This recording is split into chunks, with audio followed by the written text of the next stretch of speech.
لا هادي له واشهد ان لا اله الا الله وحده لا شريك له واشهد ان محمدا عبده ورسوله.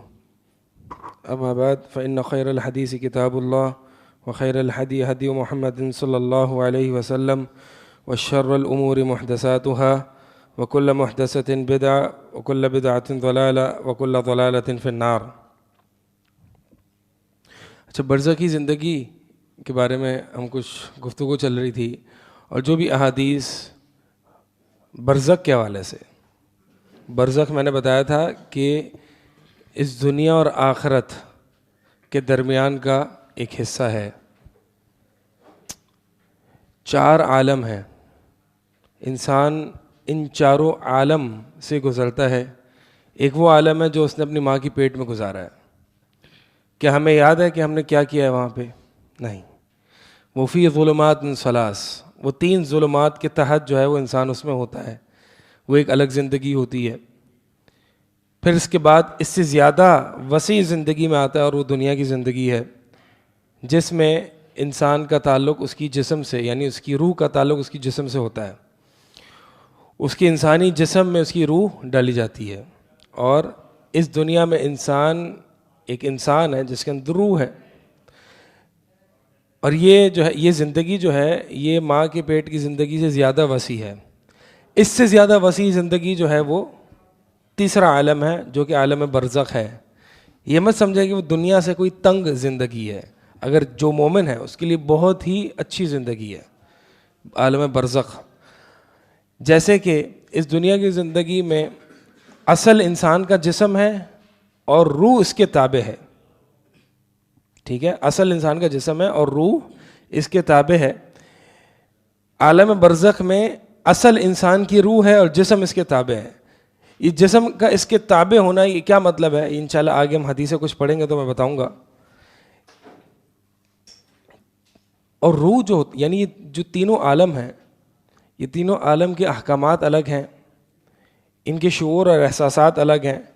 ایک عالم کا قیاس دوسرے پر نہیں کیا جائے گا. مثال کے طور پر اگر کوئی شخص کہتا ہے کہ میں نے تو قبر کھول کے دیکھی، مجھے تو نہیں دیکھا کہ کہیں منکر نکیر آ کے اس بندے کو بٹھا رہے ہیں، مجھے تو نہیں دیکھا، تو ہم کیا کہیں گے؟ ہم کہیں گے کہ یہ عالم مختلف ہے اس دنیا کے عالم سے.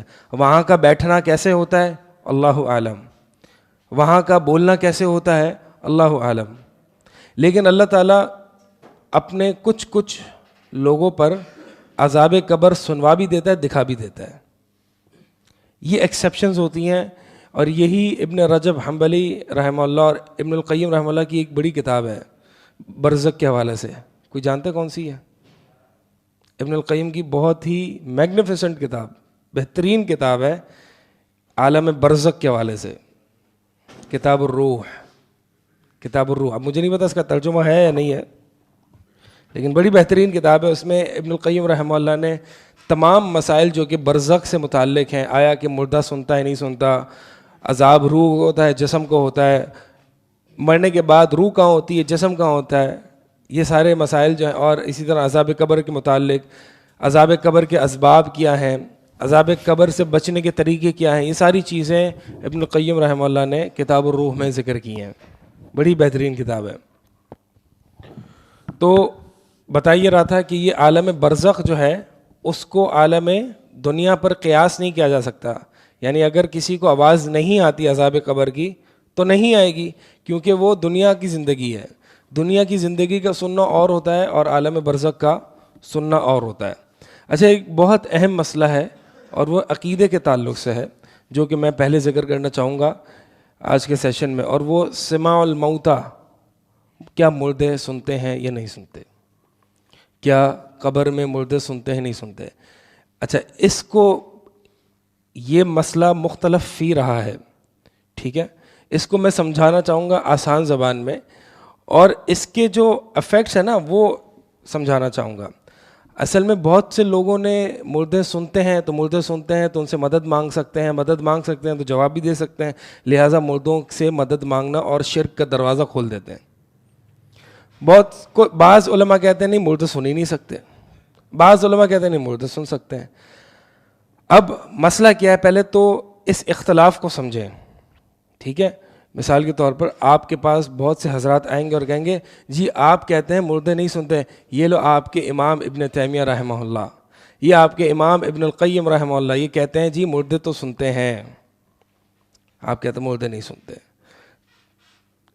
بتانا یہ چاہ رہا ہوں کہ سلف صالحین میں یہ اختلاف رہا ہے کہ مردے سنتے ہیں یا نہیں سنتے، یہ جائز اختلاف ہے، یہ ٹالریبل ڈفرینسز میں سے ہے۔ جنہوں نے کہا کہ مردے سنتے ہیں انہوں نے کچھ احادیث سے استدلال کیا۔ مثال کے طور پر جب لوگ اپنے مردے کو دفنا کے چلے جاتے ہیں تو وہ مردہ جو ہے وہ اپنے جانے والوں کے فٹ اسٹیپس کی آواز کو سنتا ہے۔ یہ حدیث کتنے لوگوں نے سنی ہے؟ بڑی مشہور حدیث ہے، ٹھیک ہے، اپنی جان آواز کو سنتا ہے۔ اسی طرح کچھ ایسی احادیث بھی موجود ہیں کہ جب ہم جاتے ہیں مردوں کے پاس سلام کرتے ہیں تو وہ سلام بھی دیتا ہے، اس کا مطلب سنتا ہے۔ اسی طرح نبی علیہ الصلوۃ والسلام نے غزوہ بدر میں کفار کے جو لیڈرز ہیں ابو جہل وغیرہ ان سے کلام کیا کہ میں نے اپنے رب کا وعدہ سچا پا لیا، کیا تم نے اپنا رب کا وعدہ سچا پایا؟ عمر بن خطاب رضی اللہ تعالیٰ عنہ فرما رہے ہیں یا رسول اللہ یہ تو مردے ہیں، ان کے اندر روح نہیں ہے، یہ کیسے سن رہے ہیں؟ اللہ کے نبی صلی اللہ علیہ وسلم فرمایا اے عمر یہ ابھی تم سے زیادہ سن رہے ہیں۔ تو یہ کچھ طرح کی احادیث ہے جن سے ان کا موقف ملتا ہے کہ مردے کیا ہوتے ہیں؟ سنتے ہیں۔ بعض سلف صالحین کہتے ہیں نہیں مردے، اچھا یہ اختلاف صحابہ سے بھی چلا آتا رہا ہے، ٹھیک ہے، مردے سنتے ہیں نہیں سنتے۔ بعض سلف صالحین کہتے ہیں رحمہم اللہ کہ نہیں مردے نہیں سنتے، کیونکہ قرآن میں واضح آیت ہے انک لا تسمع الموتى کہ آپ ہرگز مردوں کو نہیں سنوا سکتے، اب ہرگز مردوں کو نہیں سنوا سکتے۔ البتہ بہت زیادہ اختلاف میں جائے بغیر جو ایک راجح موقف سمجھ میں آتا ہے وہ یہ ہے کہ مردے عموماً نہیں سنتے۔ اللہ تعالیٰ نے قاعدہ کلیہ یونیورسل پرنسپل ذکر دیا قرآن میں انک لا تسمع الموتى، آپ مردوں کو نہیں سنوا سکتے۔ اگرچہ یہاں پہ موتیٰ کی مثال اللہ تعالیٰ نے کفار سے دی ہے کہ اے اللہ کے رسول آپ کفار کو ہدایت نہیں سنوا سکتے، اور کفار کو وہاں پہ مردہ کہا۔ اب دیکھیں نا کفار کو مردے سے تشبیہ اس لیے دی، کیوں؟ کیونکہ جیسے کہ مردہ نہیں سنتا اس طرح یہ کافر بھی آپ کی بات نہیں سن سکتا۔ صم بکم عمی فہم لا یرجعون، منافقین کی مثال اللہ تعالیٰ نے اندھے بہرے گونگے سے دی ہے، ٹھیک ہے۔ کفار کی مثال اللہ تعالیٰ نے مردوں سے دی ہے، کیوں دی ہے؟ تشبیہ مردوں سے اس لیے دی ہے کیونکہ مردے نہیں سنتے، تو اس لیے طرح کفار بھی نہیں سنتے۔ تو راجح بات یہی ہے واللہ تعالیٰ عالم کہ مردے عموماً نہیں سنتے، ہاں وہ چیز جہاں پر دلیل ہے کہ وہ باتیں سن لیتے ہیں وہاں پہ اللہ ان کو سنوا دیتا ہے۔ جیسے کہ عمر بن خطاب والی حدیث جو میں نے ابھی آخر میں غزوہ بدر والی حدیث ذکر کی، اس میں اللہ کے نبی صلی اللہ علیہ وسلم نے فرمایا کہ الآن کے الفاظ ہیں، یہ ابھی سن رہے ہیں آپ کی بات، یہ ابھی سن رہے ہیں۔ اور اللہ کے نبی علیہ الصلوۃ والسلام نے عمر نے جو یونیورسل پرنسپل ذکر کیا کہ مردے تو سنتے ہی نہیں، اس کا مطلب صحابہ کا یہ عقیدہ تھا کہ مردے نہیں سنتے، تبھی تو عمر نے کہا نا رضی اللہ تعالیٰ یا رسول اللہ آپ کیسے سنا رہے ہیں؟ اگر تو عقیدہ یہ غلط ہوتا تو اللہ کے نبی علیہ الصلوۃ والسلام کا جواب ہوتا عمر کیا ہو گیا، مردے تو سنتے ہیں۔ لیکن اللہ کے نبی علیہ الصلوۃ والسلام نے جواب کیا دیا؟ یہ ابھی سن رہے ہیں تم سے زیادہ، صحیح۔ اور جو نبی علیہ الصلوۃ والسلام نے مردوں کا جوتوں کی آواز کو سننا اور سلام کا سننا، یہ سب جو ہے اللہ تعالیٰ ان کی روح کو لوٹا دیتا ہے اور وہ سنتے ہیں، بس جو دلیل میں ذکر ہے وہی سنتے ہیں۔ مثال کے طور پر اگر کوئی شخص آ کے مردے کے پاس کہتا ہے بھائی کیسے ہو، تو وہ نہیں سنتا، کیونکہ عام قاعدہ کیا ہے کہ مردے نہیں سنتے۔ اس سب باتوں کے بعد بتانا یہ چاہوں گا کہ اگرچہ ابن تیمیہ رحمہ اللہ اور بڑے بڑے ائمہ نے اس میں اختلاف کیا اور یہ ثابت کرنے کی کوشش کی ہے، ثابت کیا ہے کہ مردے سنتے ہیں، لیکن یہ جو سلف صالحین میں اختلاف ہے نا آیا کہ مردے سنتے ہیں یا نہیں سنتے برزخ میں، اس میں کہیں بھی سلف صالحین کا یہ اختلاف نہیں کہ مردوں سے جا کے مدد مانگو۔ اب ہمارے معاشرے میں ہوتا کیا ہے کہ جی دیکھو اہل حدیث ہو، تمہارے بڑے جو ہے وہ کہتے ہیں کہ مردے سنتے ہیں، تو لہٰذا مردے سنتے ہیں تو اب ہم جا کے مدد مانگ رہے ہیں ان سے مردوں سے مدد مانگنا اور مردوں کا سننا یہ دونوں الگ الگ مسئلے ہیں۔ ہمارے معاشرے میں اس کو ساتھ جوڑ دیا جاتا ہے، چونکہ مردے سنتے ہیں لہٰذا ہم جا کے ان سے استغاثہ کر سکتے ہیں. یہ دونوں الگ مسئلے ہیں. بعض سلف نے کہا کہ مردے سن سکتے ہیں، یہ الگ مسئلہ ہے، اس سے استغاثہ بالاموات ثابت نہیں ہوتا. صحیح واضح ہے؟ تو لہٰذا یہ بعض اہل علم نے اگر اس پہ سختی کی ہمارے یہاں کہ مردے نہیں سنتے تو اس وجہ سے کی ہے کیونکہ یہ شرک کا دروازہ کھولتا ہے ہمارے معاشرے میں. سلف صالحین اگر اس میں اختلاف کرتے تھے تو وہاں پہ کسی نے ابن تیمیہ رحمہ اللہ نے کہیں یہ نہیں کہا کہ اگر چونکہ مردے سنتے ہیں تو مردے تمہارا جواب بھی دے سکتے ہیں لہٰذا جاؤ اور ان سے مدد مانگو. ایسا کہیں بھی نہیں ہے. تو الغرض یہ جو ہے وہ سماع موتیٰ کا مسئلہ تھا، اور اس میں بہت سے اشکالات لوگوں کو ہوتے ہیں کہ یعنی ہمارے ہاں خصوصاً اہل الحدیث مذہب میں یا طبقے میں یہ سمجھا جاتا ہے کہ مردے سنتے ہی نہیں ہیں. یہ ڈیفالٹ موقف ہے، ایسا نہیں ہے. ائمہ کا موقف یہ بھی رہا ہے کہ مردے سنتے ہیں، لیکن بہرحال اس سے یہ ثابت نہیں ہوتا کہ مردے مدد کرتے ہیں یا مردوں سے جا کے مدد مانگو. ٹھیک ہے، واضح ہے؟ اس میں کوئی اشکال ہے تو پوچھ لیں. جن موقعوں پہ ذکر ہے کہ مردوں نے سنا تو وہی موقع پہ ہم کنسیڈر کر سکتے ہیں کہ مردے سنتے، اس کے علاوہ نہیں سن سکتے. یہ راجح ہے، اللہ تعالیٰ عالم. لیکن ابن تیمیہ رحمہ اللہ نے مطلقاً کہا ہے کہ مردے سنتے ہیں، ان کے پاس جاتے ہیں. اگر کوئی جا کے ان کے پاس کوئی سلام کرتا ہے، جو بھی کرتا ہے، مردے سنتا ہے. ٹھیک ہے، سلام والی جو ہے کہ وہ سلام یہ مختلف فی حدیث ہے. بعض اہل علم اس کو حسن قرار دیا، بعض نے اس کو ضعیف قرار دیا. شیخ جیسے ایک اور وہ ہے کہ انسان جب قبر کے اندر بندہ چلا جاتا ہے اس کی روح واپسی لوٹائی چلی جاتی ہے، ایسی ہے نا؟ یہ اس پہ آئے گا انشاءاللہ. لوگوں کی ارواح کہاں ہوتی ہے انشاءاللہ ایک دو ٹاپک بعد آئے گا. جیسے ابھی آپ نے کہا تھا کہ جو عمر رضی اللہ تعالیٰ عنہ نے بولا تھا کہ یہ قبر کے اندر ہے، یہ سن نہیں سکتا کیونکہ اس کی روح نہیں ہے. ہاں. اور آپ نے بولا کہ بائی ڈیفالٹ ان کا عقیدہ تھا کہ یہ سن نہیں سکتا کیونکہ اس کی روح نہیں ہے. ہاں. شیخ ہم یہ بھی کہہ سکتے ہیں کہ اس کی روح نہیں ہے اس لیے نہیں سن سکتا. ان کا یہ بھی عقیدہ ہے کہ پہلے روح نہیں تھی. نہیں، روح جو ہے وہ لوٹائی جاتی ہے جب منکر نکیر آ کے سوال کرتے ہیں. یعنی روح کا میں نے پچھلی دفعہ براء بن عازب رضی اللہ تعالیٰ عنہ کی حدیث لمبی سی جو پڑھی تھی اس میں یہی تھا کہ روح نکالی جاتی ہے، آسمانی سفر کرتی ہے اگر وہ مومن ہے، اور پھر لوٹا دی جاتی ہے منکر نکیر کے سوالوں کے لیے. پھر دوبارہ سے جنت میں جاتی ہے، جنت کا سیر کرتی ہے. یعنی یہ ایک یہاں جو ائمہ کہتے ہیں، اہل علم کہتے ہیں کہ روح کا جو تصور ہے نا وہ انسانی جسم جیسا نہیں ہے. کہ مثال کے طور پر اگر انسانی جسم یہاں پہ ہے تو دوسری جگہ نہیں ہو سکتا. یعنی انسان کی physical body can not be there at multiple locations, لیکن روح کا ایسا نہیں ہے. روح ایک الگ عالم ہے. ٹھیک ہے، اس میں ہم یہ نہیں کہہ سکتے اگر روح جنت میں ہے تو وہ جسم میں نہیں ہے. It is very much possible کہ روح جنت میں بھی ہے اور جسم میں بھی ہے، یا روح جنت میں اس کا ایک طریقے سے کنیکشن جسم میں. جیسے کہ اللہ تعالیٰ نے اس کی جھلک جو ہے وہ انسان کی نیند میں دکھائی ہے. اب نیند میں انسان چل بھی رہا ہے، اس کا فزیکل باڈی چل رہی ہے، اس کا مطلب روح تو ہے اس کے اندر، یا روح کا کہیں نہ کہیں کنیکشن ہے. لیکن روح وہ چونکہ خواب دیکھ رہا ہے تو روح وہاں ہے جہاں وہ خواب دیکھ رہا ہے، اصل روح وہاں پر ہے. لیکن ایک طریقے کا کنیکشن ہے اس کی جسم کے ساتھ، تبھی تو وہ جسم چل رہا ہے، مار بھی رہا ہے، کھڑا بھی ہو رہا ہے، ہل بھی رہا ہے. ٹھیک ہے، ورنہ اگر روح بالکل ہی اگر جسم بالکل ہی بغیر روح کے ہو تو وہ ہل ہی نہیں سکے، جیسے کہ مردہ ہوتا ہے.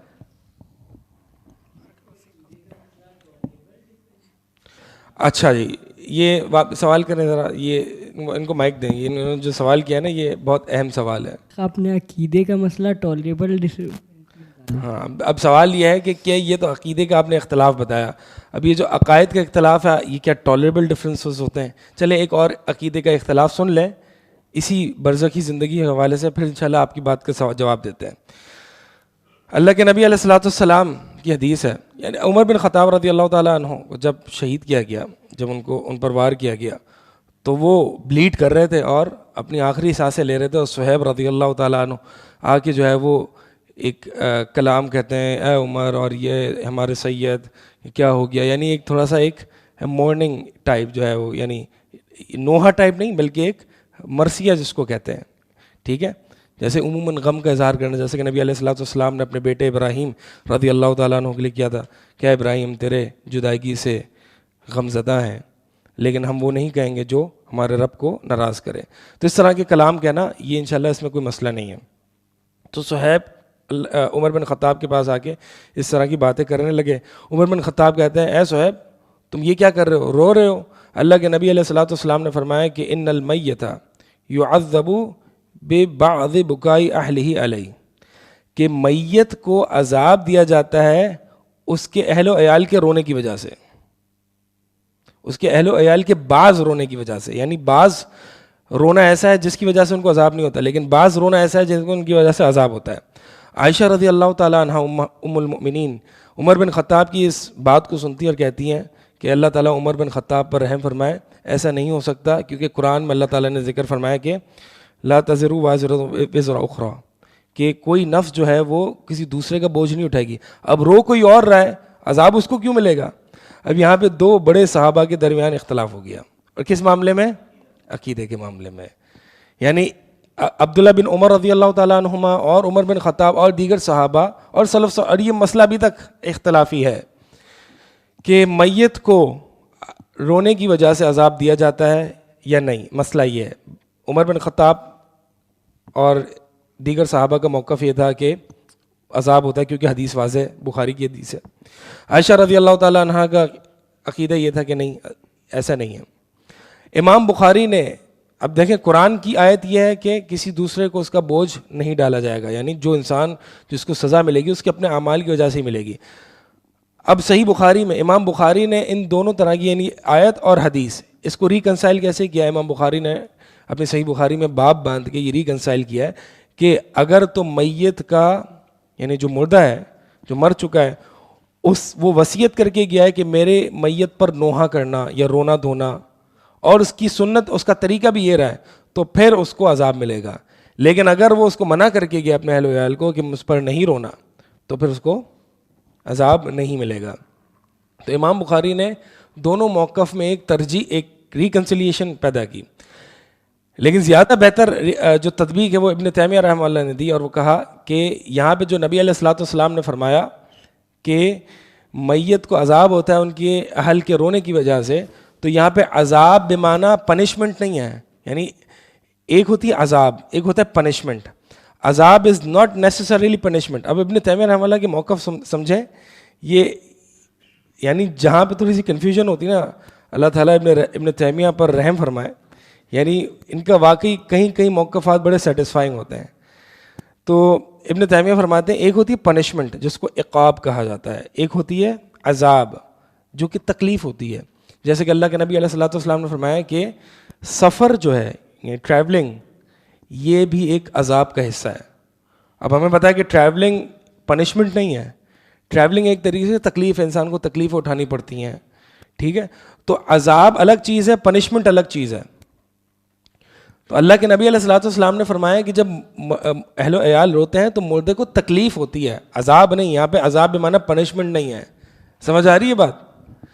تو ابن تیمیہ رحمہ اللہ نے یہ ریکنسیلیشن دی ہے، اور یہ بہرحال زیادہ ایک سیٹسفائنگ بھی ہے. الغرض، اللہ کے نبی علیہ الصلوۃ والسلام کی یہ حدیث تو ثابت ہے، مختلف اہل علم نے مختلف طریقے سے قرآن کی اس آیت کے ساتھ جمع کیا ہے. لیکن عائشہ رضی اللہ تعالیٰ عنہ نے اس حدیث کو نہیں مانا، کہا نہیں میں اس حدیث کو نہیں مانتی، قرآن کے مخالف ہے. ٹھیک ہے، بہرحال اختلاف ہو گیا. اب سوال یہ ہے کہ عقائد کے معاملات میں اختلاف صحابہ کا ہوتا، ہم تو یہی سنتے ہیں، ہم تو کیا سنتے ہیں؟ عقائد میں اختلاف اہل السنہ والجماعہ کا نہیں ہوتا، فقہی معاملوں میں اختلاف ہوتا ہے. یہ بات کتنی حد تک صحیح ہے؟ دیکھیں یہ ایک اوور سمپلیفائڈ ورژن آف اختلاف ہے جو کہ ہم سنتے آئے ہیں. اب اس کو تھوڑا سا گہرائی میں سمجھیں، اور وہ یہ ہے کہ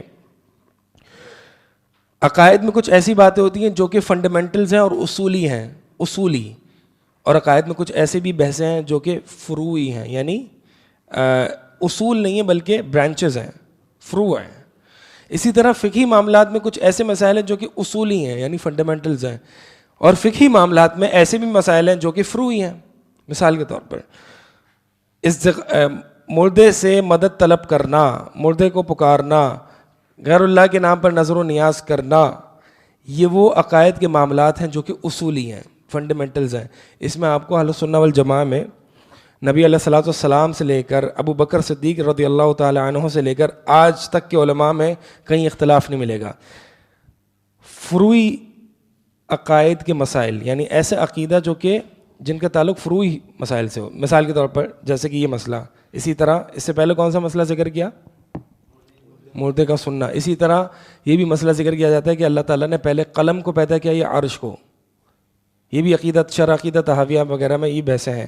تو یہ وہ بحثیں ہیں جو کہ فروعی ہیں, ٹھیک ہے. اب اختلاف اہل السنہ والجماع کے اندر اصول میں نہیں ہو سکتا, چاہے اس کا تعلق عقیدے سے ہو یا فقہ سے ہو. اہل السنہ والجماع کا اختلاف فروعی مسائل میں ہو سکتا ہے, چاہے اس کا تعلق عقیدے سے ہو یا فقہ سے ہو.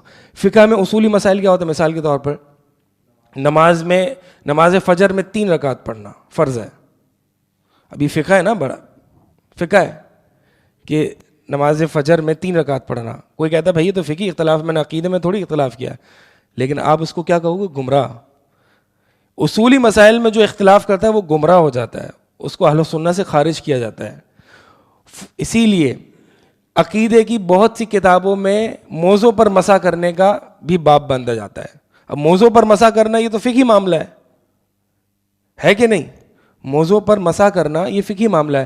لیکن اہل السنہ والجماع کی جتنی عقائد کی کتابیں دیکھیں گے اس میں موضوع پر مسح کرنے کا بھی ایک باب ہے. سوال یہ پیدا ہوتا ہے یہ فقہی مسئلہ یہ عقیدے کی کتاب میں کہاں سے آ گیا؟ تو اس کا جواب یہ ہے کہ وہ فقہی اصولی مسئلہ ہے کہ جو اہل السنہ اور اہل البدع میں فرق کرنے والا ہے. جتنے بھی اہل البدع ہیں ان کا مسح علی الخفین یعنی موضوع پر مسح کرنا کہیں نہ کہیں پرابلمٹک ہوتا ہے. جتنے بھی اہل البدع ہیں ان کا مسح علی الخفین میں مسئلہ ہے. صحیح؟ تو اس لیے یہ مسئلہ جو ہے وہ گویا کہ ایک فرق کرنے کی حیثیت سے ڈالا جاتا ہے. اسی طرح اگر کوئی شخص کہتا ہے کہ نہیں سود حرام نہیں ہے, یہ فقہی مسئلہ ہے نا. سود حرام نہیں ہے, یہ فقہی مسئلہ ہے یا عقیدے کا مسئلہ ہے؟ فقہی مسئلہ ہے. اب یہ اصولی مسئلہ ہے یا فروعی مسئلہ ہے؟ اصولی مسئلہ ہے. کیسے پتہ چل رہا ہے اصولی مسئلہ ہے یا فروعی مسئلہ ہے؟ وہ مسائل جو کہ صریح یعنی ایکسپلیسٹ اور کلیئر قرآن اور حدیث سے ثابت ہو, جس میں اور میننگز کو لینا پاسبل نہ ہو, یعنی اور معانی کے احتمالات لینا پاسبل نہ ہو. تو اگر کوئی شخص یہاں پہ اختلاف کرے گا تو یہ انٹالریبل ڈفرینس ہے. یہ اختلاف کہتے ہیں اختلاف غیر سائغ, غیر معتبر, اور یہ گمراہ کہلائے گا. جی ابھی تو ہم نے ٹاپک شروع نہیں کیا, سوال جواب شروع ہو گئے. لیکن بہرحال یہ عقائد کی بنیادی مسائل ہیں, اس کو سمجھنا بہت ضروری ہے. یہ اختلاف کے آداب ہیں, اختلاف کے کچھ مسائل ہیں, اس کو سمجھنا ضروری ہے. جی شیخ, تو جیسے آپ نے بولا کہ کوئی چیز ایکسپلیسٹ ہونی چاہیے, اس میں اور کوئی میننگ لینا پاسبل نہ ہو اس میں اور کوئی میننگ, مطلب ہے نا ایک تو ایکسپلیسٹ میننگ ہوتا ہے اور ایک ہڈن میننگ طرح کا ہوتا ہے, دلالت آ جاتی ہے اس میں. تو جیسے ہڈن میننگ نہیں, مثال کے طور پر ایک ہی لفظ ہے, جیسے کہ والمطلقات یتربصن بانفسہن ثلاثۃ قروء, کہ مطلقہ عورتیں ہیں انہوں نے 3 قروء جو ہے وہ انتظار کرنا ہے. اب یہ قروء میں ایک معنی یہ ہے کہ حیض ہے اور ایک معنی یہ ہے کہ یہ طہر ہے. اب یہ دونوں معنی لینا پاسبل ہے, تو یہاں پہ جو ہے وہ ٹالریبل ڈفرینس ہے. یہ صحابہ میں بھی اختلاف تھا. تو شیخ جو مطلب کوئی اسماء و صفات میں بھی کوئی ائمہ جو تعویلات کرتے تھے تو ان کے نزدیک یہ وہ تھا کہ ان میں بھی میننگ ملٹیپل میننگ لی جا سکتی ہیں, جیسے امام نووی ہیں. تو ہم یہ ان کو بولیں کہ یہ ان کے لیے ہم ان کو ٹالریٹ ہی کر رہے ہیں نا ہم امام نووی کے موقف کو, تو یہ ان کو کیوں ٹالریٹ کر رہے ہیں اور جو باقی رہتے ہیں ان کو کیوں ٹالریٹ نہیں کر رہے ہیں؟ اچھا, اس میں بات یہ ہے کہ پہلے بات یہ ہے کہ اسماء و صفات کا جو اختلاف ہے, جو اہل السنہ اور اہل البدع کا جو اختلاف ہے, اور وہ کیا ہے کہ اللہ تعالیٰ کے اسماء و صفات پر ہم ایسے ایمان لیں گے جیسے کہ وہ نصوص میں وارد ہوئیں, اس کے حقیقی معنی کو لیں گے بغیر تشبیہ دیے مخلوق کے ساتھ, بغیر تعویل کیے, بغیر کیفیت بیان کیے, بغیر تحریف کیے یعنی انکار کیے. یہ سارے اصول ہم اسماء و صفات کے اس میں پڑھتے ہیں. اب اگر کوئی شخص اللہ کے ہاتھ کی تعویل کر کے اللہ کی قدرت سے کر دے گا معنی, تو ہم کہیں گے کہ یہ اختلاف انٹالریبل ہے, یہاں پہ رد کیا جائے گا, سامنے والے پہ مذمت کی جائے گی. پہلی بات تو اسماء صفات کا جو اختلاف ہے وہ اجتہادی اختلاف نہیں ہے, وہ فروعی اختلاف نہیں بلکہ اصولی اختلاف ہے. صحیح, پہلی بات. اب دوسری بات یہ ہے کہ جیسے کہ ہمارے بڑے بڑے ائمہ محدثین, امام نووی, امام سیوطی, حافظ ابن حجر, امام بیہقی رحمہم اللہ اجمعین, یہ سارے ائمہ ہیں, ان میں سے ان کی کہیں نہ کہیں اسماء و صفات میں کہیں نہ کہیں تعویل پائی جاتی ہے. ٹھیک ہے, کہیں نہ کہیں اس صفات میں وہ تعویل کر دیتے ہیں, تمام صفات کی تعویل نہیں کرتے. کہیں نہ کہیں صفات کی تعویل کرتے ہیں. تو سوال یہ کہ ان کو کیوں ہم ٹالریٹ کر رہے ہیں؟ اس کا جواب یہ ہے کہ حافظ ابن حجر اور یہ جتنے میں نے نام لیے ان کے جو اصول ہیں نا, یعنی یہ جو تعویل کر رہے ہیں وہ خراب اصول کی وجہ سے نہیں کر رہے ہیں. جو متکلمین, اب اس کو یہ بات تھوڑی سی کم لوگوں کو شاید سمجھ میں آئے, اب چونکہ اب آپ کو سمجھا رہے ہیں, آپ نے سوال کر دیا تو اب یہ بات سمجھے. متکلمین جو اسماء صفات کی تعویل کرتے ہیں نا, وہ اپنے ایک خراب اصول کی وجہ سے کرتے ہیں, اور وہ اصول کیا ہے؟ تقدیم العقل علی النقل, عقل کو نقل پر مقدم کر کے. اسی طرح ان کی ایک دلیل حدوث ہے جس سے وہ اللہ کے وجود کو ثابت کرتے ہیں. یعنی یہ ان کے مسائل کلی ہیں, اصولی مسائل ہیں کہ جن کی وجہ سے وہ اسماء صفات میں تعویل کرتے ہیں. حافظ ابن حجر رحمہ اللہ تو دلیل حدوث پر رد کرتے ہیں, متکلمین پر بڑے شدید ہیں. اب حافظ ابن حجر رحمہ اللہ سے اگر یہ تعویل ہو رہی ہے تو اس کا مطلب کہیں نہ کہیں ان سے کہیں غلطی ہوئی ہے, اصولی مسئلے کی وجہ سے نہیں, ایک فروعی مسئلے کی وجہ سے. اسپیشلی کہ جب حافظ ابن حجر اور امام سیوطی رحمہ اللہ ان کے جو تمام اصول ہیں وہ محدثین اور اہل الحدیث کے اصول ہیں. ایک آدھ معاملے میں ان سے صفات میں تعویل ہو گئی تو ہم ان کو پھر خارج نہیں کریں گے, یا ہم ان کو یعنی انٹالریبل کھاتے میں نہیں ڈالیں گے, کیونکہ ان کی باقی جو اصول ہیں, پہلی باقی جو اصول ہیں محدثین کے مطابق ہیں, اور دوسری بات کہ اگر تعویل ہے تو خراب اصول کی وجہ سے نہیں ہے. یعنی ان کی تعویل کرنا اور اشاعرہ کی تعویل کرنا اور معتزلہ کی تعویل کرنا, ان میں زمین آسمان کا فرق ہے. صحیح. مثال کے طور پر کوئی شخص, اب ایک اور اس چیز کو مثال کے ساتھ سمجھائے. کوئی شخص ہے وہ یاجوج اور ماجوج کی احادیث کو, کچھ احادیث کو سندن یعنی اس میں وہ ضعف قرار دیتا ہے اور کہتا ہے کہ یاجوج اور ماجوج ابھی موجود نہیں ہے, ابھی موجود نہیں ہے. وہ اہل السنہ کا محدث امام ہے. اس کا یہ کہنا اور ایک وہ شخص جس کے اصول ہی خراب ہیں, جس کی اصولی تجدید ہیں اور متجدد آدمی ہیں اور اصول گمراہی کے ہیں, اگر وہ شخص یہ کہتا ہے تو دونوں میں فرق ہے. کیوں؟ وہ بندہ جو کہہ رہا ہے وہ کسی اور وجہ سے انکار کر رہا ہے, اور وہ جو یہ کہہ رہا ہے کہ میں یاجوج اور ماجوج کو نہیں مانتا کیونکہ سیٹلائٹس نہیں ہیں, کیونکہ سائنس کا دور ہے, کیونکہ نوجوان لوگ جا رہے ہیں دین. اب اس کے اصول خراب ہیں, اس وجہ سے وہ یاجوج اور ماجوج کا انکار کر رہا ہے. اور اسی طرح عبد الرحمن بن ناصر السعدی رحمہ اللہ, شیخ صالح محمد بن صالح العثیمین رحمہ اللہ کے استاد ہیں, اگر انہوں نے کہیں اس کا یہ بات کی ہے تو ان کی دیگر اصول, یعنی انہوں نے یہاں پہ اگر غلطی, میں یہ نہیں کہہ رہا غلطی کی ہے کہ صحیح کیا ہے, میں یہ کہہ رہا ہوں اگر یہاں پہ انہوں نے یہ بات کہی ہے تو خراب اصولوں کی وجہ سے نہیں کی, بلکہ اصول ان کے صحیح تھے, یہاں پہ خطا ہو گئی. تو فرق ہے. ہاں, تو اگر اصولوں کی وجہ سے کوئی غلطی کرتا ہے, کہ اصول خراب ہونے کی وجہ سے کوئی غلطی کرتا ہے, تو یہ گمراہ شخص ہے. لیکن اگر اصول اہل الحدیث اور محدثین کے مطابق ہیں لیکن پھر کوئی معاملے میں اگر خطا ہوتی ہے تو مجتہد ہے. ان دونوں کو فرق سمجھیں گے تو حافظ ابن حجر اور ان جیسوں کے مسائل میں آپ کو کلیئرٹی آئے گی. اب لوگ کہتے ہیں نا کہ مثال کے طور پر آپ دیوبندیوں کو کیوں کہتے ہیں اور اشاعرہ کو کیوں کہتے ہیں کہ جب وہ اسماء صفات کی تعویل کرتے ہیں, اور آپ کے جو حافظ ابن حجر ہیں ان کو آپ نہیں کہتے. تو ہم یہی کہتے ہیں کہ بھائی اشاعرہ کے اصول اور حافظ ابن حجر کے اصول رحمہم اللہ, ان کے اصول میں بہت فرق ہے. یہ جو تعویل کرتے ہیں اس وجہ سے نہیں کرتے جس وجہ سے یہ کر رہے ہیں, دونوں کے اصولوں میں فرق ہے. ہم میرے خیال میں, ہاں جی, اب لاسٹ کوشچن. شیخ, اس سے ہی ریلیٹڈ کویشچن ہے کہ آپ نے کہا تھا کہ اصول اور فروعی مسائل میں فرق. اب اگر کہ دونوں کی نص جو ہے قرآن حدیث ہے, اگر اور اہل السنہ بھی یہی مانتے ہیں کہ اگر نص قرآن حدیث میں ہے تو ہی نص کہتے ہیں قرآن اور حدیث کی وہ دلیل جس میں کوئی دوسرا احتمال ممکن نہ ہو.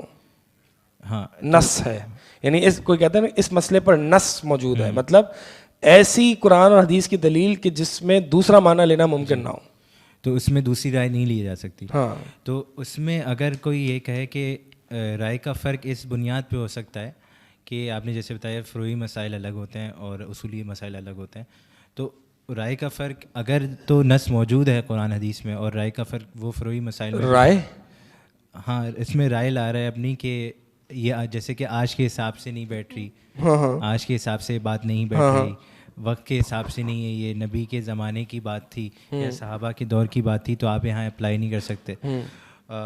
لیکن وہ اس کی بھی دلیل کوئی کہیں نہ کہیں سے دے رہا ہے. ہاں تو اس میں ہم کیسے فرق کر سکتے ہیں اگر وہ اصول کو نہیں چھیڑی؟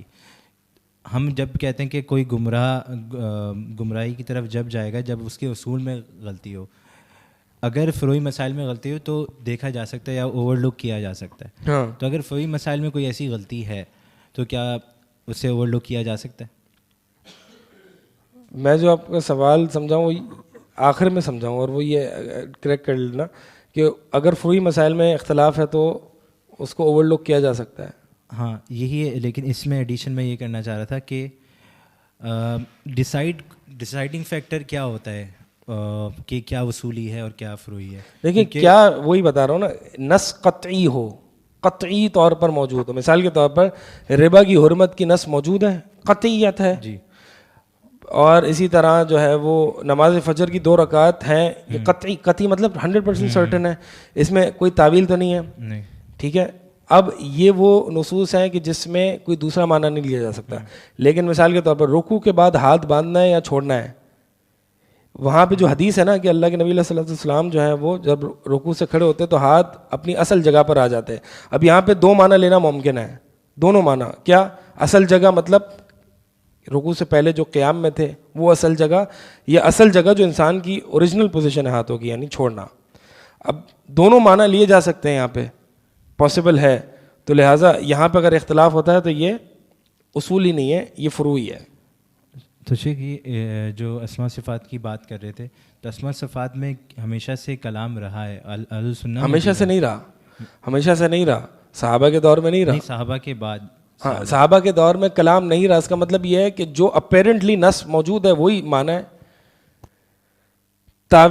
تعویل ڈیفالٹ نہیں ہے, یعنی آپ معنی کو تبدیل کر کے دوسرا معنی لے جاؤ, یہ ڈیفالٹ نہیں ہے. صحابہ نے کلام اسی, جو ابن تیمیہ رحمہ اللہ فرماتا ہے نا کہ صحابہ کا منہج نہیں تھا کہ تعویل کرنا, تو وہ کیسے بتاتے ہیں؟ وہ اسی طرح بتاتا ہے کہ صحابہ نے بات ہی نہیں کی. اس کا مطلب یہ بائی ڈیفالٹ یہ مسئلہ ہے کہ اسماء صفات کو حقیقی معنی پر رکھا جائے گا, کیونکہ اگر تعویل ہوتی تو صحابہ کلام کرتے.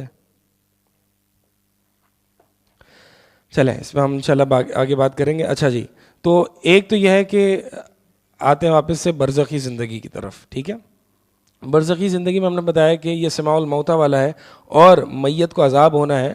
یہ دونوں عقائد کے اختلاف ہیں جو کہ صحابہ کے دور سے چلے آتے رہے ہیں, اور یہ ایسے اختلافات ہیں جو کہ فروعی نوعیت کے ہیں, جس پر سامنے والے پر مذمت نہیں کی جائے گی, سامنے والے پر فتویٰ نہیں لگایا جائے گا, سامنے والے کو اہل سنت سے باہر نہیں نکالا جائے گا. یہ وہ عقائد کے اختلاف فروعی نوعیت کے ہیں. اب ایک اور ٹاپک یہ ہے کہ آیا کہ انسان قبر میں اعمال کرتا ہے یا نہیں کرتا. جیسے کہ اسراء و معراج کے موقع پر نبی علیہ الصلوۃ والسلام, بعض اہل علم نے فرمایا کہ نہیں, یہ دوسری حدیث تھی کہ نبی علیہ الصلوۃ والسلام نے فرمایا کہ میں نے موسیٰ علیہ السلام کو دیکھا قائم یصلی فی قبرہ, کہ وہ اپنی قبر میں کھڑے نماز پڑھ رہے تھے. سنیں یہ حدیث یہ. تو اب یہ بعض اہل علم فرماتے ہیں کہ یہ قبر میں اعمال کرنا انبیاء کے ساتھ خاص ہے. بعض اہل علم فرماتے ہیں کہ نہیں, قبر میں بہت سے لوگ جو کہ دنیا کی زندگی میں اللہ کی عبادت سے لذت اٹھاتے تھے, ان کو مزہ آتا تھا, ان کو لطف ملتا تھا, اللہ تعالیٰ ان کو ان کی قبر میں بھی یہ اعمال نصیب کرتا ہے. جیسے کہ حافظ ابو العلا حمزانی, یہ اصل میں یہ کچھ قصے ہیں, یہ حافظ ابن رجب الحنبلی رحمہ اللہ نے اپنی کتاب احوال القبور میں ذکر کی ہے کہ بعض اہل علم کو یا بعض نیک لوگوں کو ان کے خواب میں دکھایا گیا کہ جو گزر چکے ہیں وہ اپنے قبر میں اعمال کر رہے ہیں. جیسے کہ حافظ ابو العلا الحمزانی رحمہ اللہ کو خواب میں دیکھا گیا ان کی موت کے بعد, اور ان کا ایک بڑا سا شہر تھا اور ہر دیوار پر ان کی کتابیں رکھی گئی تھیں, بڑی سی لائبریری تھی. تو پوچھا گیا ان سے کہ یہ کیا ہے, تو حافظ ابو العلا نے کہا کہ میں نے اللہ تعالیٰ سے سوال کیا تھا کہ اللہ تعالیٰ مجھے علم کے ساتھ مشغول رکھے, جیسا کہ میں دنیا کی زندگی میں علم کے ساتھ مشغول تھا, تو یہاں پہ فانا اشتغل بالعلم. تو آج میں آپ دیکھ رہے ہیں کہ یہ اللہ تعالیٰ نے مجھے برزخی زندگی میں پوری ایک شہر کی, یعنی جتنا ایک بڑا شہر ہے اتنی بڑی لائبریری دی اور میں پڑھ رہا ہوں. یہ خواب میں دکھایا گیا. بہرحال خواب حجت نہیں ہوتی, لیکن اہل علم اس کو ایز اے سپورٹ ذکر کرتے ہیں, خصوصاً جب موسیٰ علیہ السلام کی حدیث ثابت ہے کہ وہ قبر میں نماز پڑھ رہے ہیں. لیکن فلسفے کی کتابیں نہیں ملیں گی, فلسفے کی لائبریری نہیں ملے گی. ملے گی تو قرآن و حدیث کی جو لائبریری ہوگی نا, اگر جس کو پڑھنے پڑھانے کا شوق ہے تو ہاں کتاب التوحید ملے. اچھا ایک اور جو ہے وہ ان کو حافظ عبد القادر الرحاوی رحمہ اللہ کو خواب میں دیکھا گیا ان کی وفات کے بعد, وہو یسمع الحدیث, اور وہ حدیث سن رہے تھے, یعنی وہ اپنی برزخی زندگی میں حدیث سن رہے تھے. فقال, تو حافظ عبد القادر رحاوی رحمہ اللہ نے کہا کہ انا لا ازال اسمع الحدیث الی یوم القیامہ, کہ میں قیامت تک یہ حدیث سنتا رہوں گا برزخی زندگی میں. یعنی کیونکہ ان کو موت سے پہلے جو ہے اس دنیا کی زندگی میں حدیثوں کا درس اٹینڈ کرنا اور حدیثیں سننے کا بڑا شوق تھا, تو اللہ تعالیٰ نے ان کو برزخی زندگی میں, یعنی یہ وہ اعلی اعمال نہیں ہے کہ انسان بوجھ سمجھ کے کر رہا ہے. عبادت میں ایک لذت ہے نا, عبادت ایک جنت ہے جس کو, جیسے کہ نبی علیہ الصلوۃ والسلام نے فرمایا جعلت قرۃ عینی فی الصلاۃ, کہ میری آنکھوں کی ٹھنڈک نماز میں رکھ دی گئی ہے. تو بہت سے لوگوں کے لیے جن کا ایمان بلند ہوتا ہے, ان کو اپنے ایمان میں تازگی, لذت اور مٹھاس نصیب ہوتی ہے, تو ان کو ان کی عبادت میں لذت ہوتی ہے. اب یہ ایک سٹیج جو ہے وہ انسان کو آنا چاہیے کہ انسان کو نمازوں میں لذت محسوس ہو, اللہ کے ذکر میں, قرآن پڑھنے میں, احادیث کے دروس اٹینڈ کرنے میں, احادیث پڑھنے پڑھانے میں, یہ ایک الگ لذت ہے. تو اللہ تعالیٰ جن کو یہ لذت دنیا میں ملتی ہے نا, اللہ تعالیٰ ان کو برزخی زندگی میں بھی یہ لذت مہیا کرتے ہیں. جیسے کہ ایک صحیح حدیث میں بھی آتا ہے کہ جب منکر نکیر آئیں گے اور اس کو بٹھائیں گے بندے کو اور سوال کریں گے تیرا رب کون تھا, تیرا دین کیا تھا, اور یہ شخص یعنی نبی علیہ الصلوۃ والسلام یہ کون تھے جو تم میں بھیجے گئے تھے. تو جب وہ یہ سنتا ہے یہ سوالات, تو وہ اللہ کے نبی علیہ الصلوۃ والسلام, صحیح حدیث ہے, اللہ کے نبی صلی اللہ علیہ وسلم فرماتے ہیں کہ اس کے لیے ایک سورج کی طرح کا ایک سینیریو کریٹ کیا جاتا ہے قبر میں, کہ گویا کہ ایک سورج جو ہے وہ غروب ہو رہا ہے یا طلوع ہو رہا ہے, بہرحال الفاظ ذہن میں نہیں ہے, طلوع ہو رہا ہے یا غروب ہو رہا ہے, اس کے لیے وہ سینیریو غروب ہو رہا ہے, اس کے لیے یہ سینیریو جو ہے وہ کریٹ کیا جاتا ہے. تو منکر نکیر آ کے اس کے لیے سوال کرتے ہیں, تو وہ کہتا ہے کہ مجھے چھوڑو, مجھے نماز پڑھنی ہے, مغرب کا عصر کا ٹائم جا رہا ہے, سورج غروب ہو رہا ہے. تو یعنی اس کے سر پہ نمازیں اتنی سوار ہوتی تھیں اور وہ بھولتا نہیں تھا. تو یہ قبر میں بھی اس کے لیے جو ہے وہ یہ ایک سینیریو کریٹ کیا جائے گا, اور وہ کہے گا منکر نکیر سے بھائی مجھے, اب وہ اتنی گھبراہٹ کے وقت بھی کہہ رہا ہے, منکر نکیر آئے ہوئے ہیں, قبر کا اندھیرا ہے, یہ سارے معاملات ہیں, اس کے باوجود وہ کہہ رہا ہے کہ نہیں مجھے نماز پڑھنے دو. ہاں ان کا اجر ہوگا یا نہیں ہوگا, یہ عالم تکلیف نہیں ہے. عالم تکلیف یعنی جہاں پہ بندے کو اس کی ثواب اور جزا, یہ اصل میں یہ اجر ہے, یہ خود ہی اجر ہے.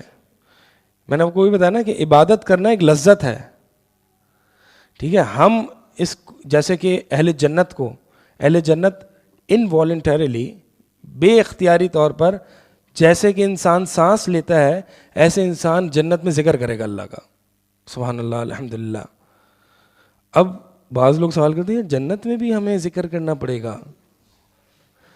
مطلب یہ ہے کہ یہ وہ ذکر ہے کہ اللہ کے نبی علیہ الصلوۃ والسلام نے فرمایا کہ اذا مررتم بریاض الجنہ فرتعوا, کہ جب تم جنت کے باغات سے گزرو تو خوب سیر ہو کے کھاؤ.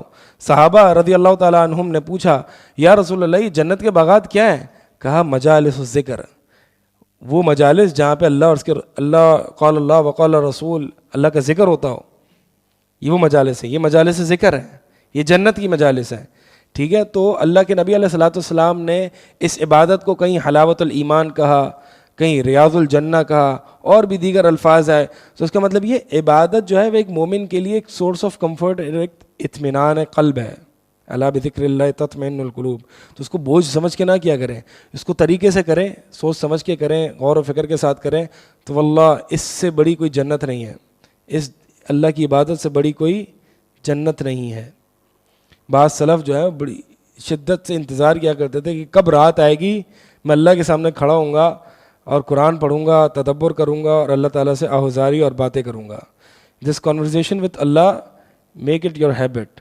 اللہ سے بات کرنا سیکھیں, کس طرح سے اللہ سے بات کی جاتی ہے. بہت سے لوگ کہتے ہیں کہ ہمیں پتہ ہی نہیں ہے کہ اللہ سے کیا بات کریں, بس دعا کی یا اللہ مجھے معاف کر دے, مجھے جنت میں داخل کر دے, آمین ثم آمین.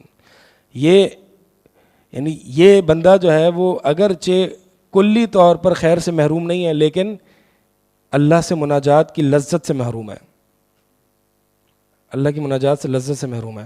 اللہ سے باتیں کرنا سیکھیں، نہیں آتی اللہ تعالیٰ سے دعا کریں اللہ مجھے سکھا کہ میں تجھ سے باتیں کیسے کروں، کیونکہ اللہ سے بات کرنا اور اللہ تعالیٰ کے سامنے اپنے غم اور شکوے، اپنی پریشانیاں اور سارے اپنے خواب اور اپنے ویژنز رکھنا، اس کی ایک الگ ہی لذت ہے، الگ لذت ہے اس کی. تو بہرحال یہ جو آپ کہہ رہے ہیں نا کہ اس کا ثواب ہوگا، تو میں کہہ رہا ہوں کہ یہی تو ثواب ہے. اس کا ثواب کیا ہوگا؟ یہی تو ثواب ہے، یہی تو اجر ہے کہ انسان کو جو ہے وہ حلاوت ایمان نصیب ہو جائے. اگلا سوال کہ مومنین اور کافرین یا ایک مردے کی روح برزخ میں کہاں ہوتی ہے؟ کہاں ہوتی ہے ان کی روحیں برزخ میں؟ ڈپینڈ کرتا ہے کہ وہ شخص کون ہے، شہید ہے، نبی ہے، مومن ہے، ایک مسلمان ہے جس کے ساتھ جو گناہ میں بھی ہے، یا کافر ہے، منافق ہے. ڈپینڈ کرتا ہے، جیسا کہ بندہ ہوگا ویسے ہی وہیں اس کی روح ہوگی. تو لوکیشن آف دا سولز یا روحوں کی جو جگہیں ہیں وہ کہاں ہوں گی مرنے کے بعد؟ اگر تو شہید ہے تو ایک حدیث میں آتا ہے کہ مسروق تابعی رحمہ اللہ فرماتے کہ میں نے عبداللہ بن مسعود رضی اللہ تعالیٰ عنہ سے یہ آیت کے بارے میں پوچھا، وَلَا تَحْسَبَنَّ الَّذِينَ قُتِلُوا فِي سَبِيلِ اللَّهِ أَمْوَاتًا بَلْ أَحْيَاءٌ عِنْدَ رَبِّهِمْ يُرْزَقُونَ، کہ جو اللہ کے راستے میں شہید ہو چکے ہیں ان کو مردہ نہ جانو، بلکہ یہ اللہ کے ہاں زندہ ہے، انہیں رزق دیا جاتا ہے. تو مسروق یعنی عبداللہ بن مسعود رضی اللہ تعالی عنہ کے شاگرد پوچھتے ہیں کہ اس آیت کا مطلب کیا ہے بتائیے ذرا. تو عبداللہ بن مسعود اس آیت کی تفسیر حدیث کے ساتھ کرتے ہیں. اس کا مطلب یہ ہے کہ اپنی رائے رکھنے سے پہلے حدیث کے ذریعے قرآن کی تفسیر کی جائے. کوئی شخص جو قرآن کی تفسیر حدیث سے نہیں کرتا نا، وہ تفسیر نہیں ہے، وہ رائے ہے. قرآن کی تفسیر حدیث سے ہی ہوتی ہے. فرمایا عبداللہ بن مسعود نے کہ ہم نے بھی نبی علیہ الصلوۃ والسلام سے یہ پوچھا تھا. اللہ کے نبی علیہ الصلوۃ والسلام نے فرمایا کہ یہ وہ شہید ہیں جن کی روحیں جو ہیں وہ سبز رنگ کے پرندوں کے پیٹ میں ہوتی ہیں، یعنی سبز رنگ کے پرندوں کے اندر ہوتی ہیں. اور یہ جو پرندے ہیں جنت میں گھومتے پھرتے ہیں، کھاتے پیتے ہیں، عیاشیاں کرتے ہیں، اور پھر وہ قنادیل میں آ کے چلے آتے ہیں. یعنی جب وہ پورا پارٹی کر لیتے تو وہ قنادیل میں چلے جاتے ہیں. قنادیل کیا ہے؟ قندیل، یعنی قندیل کہتے ہیں ایک لینٹن جو ہوتی ہے نا اس نما چیز، وہ لینٹنز جو کہ عرش پر لٹکے ہوئے ہوتے ہیں. تو ایک شہید کی روح جو ہے وہ اللہ تعالیٰ سے اتنی قریب ہوتی ہے کہ عرش پر لٹکے ہوئے لینٹنز میں ہوتی ہے، اور جب چاہے نکل کے سیر ہو کے جنت کی نعمتوں سے فائدہ اٹھاتی ہے. تو اللہ کے نبی صلی اللہ علیہ وسلم آگے فرماتے ہیں فَاطَّلَعَ عَلَيْهِمْ رَبُّهُمْ اطِّلَاعَةً، اللہ تعالیٰ ان کو اوپر سے جھانکتا ہے، اللہ تعالیٰ ان کو اوپر سے ان روحوں کی طرف جھانکتا ہے، جھانک کے کہتا ہے کہ هَلْ تَشْتَهُونَ شَيْئًا، کیا تمہیں کچھ اور چاہیے؟ Do you desire anything else? وہ کہتے ہیں کہ یا اللہ اور کیا ڈیزائر کر رہے ہیں، تو نے ہمیں سب کچھ دیا ہے، ہمیں جنت میں ہم گھوم پھر رہے ہیں، سیر کر رہے ہیں، حیث شئنا، جہاں ہم چاہیں، اور ہمیں کیا چاہیے؟ اتنی فل پارٹی تو ملی ہوئی ہے، اور کیا چاہیے؟ اللہ تعالیٰ ان سے دوسری دفعہ تیسری دفعہ پوچھتا ہے.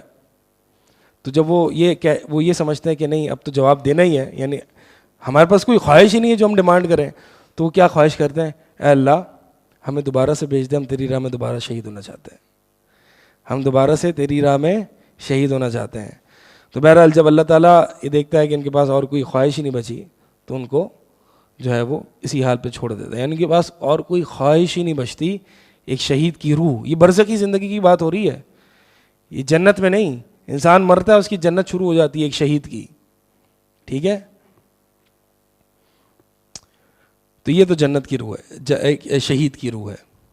رہی بات ایک مومن کی روح کہاں ہوتی ہے.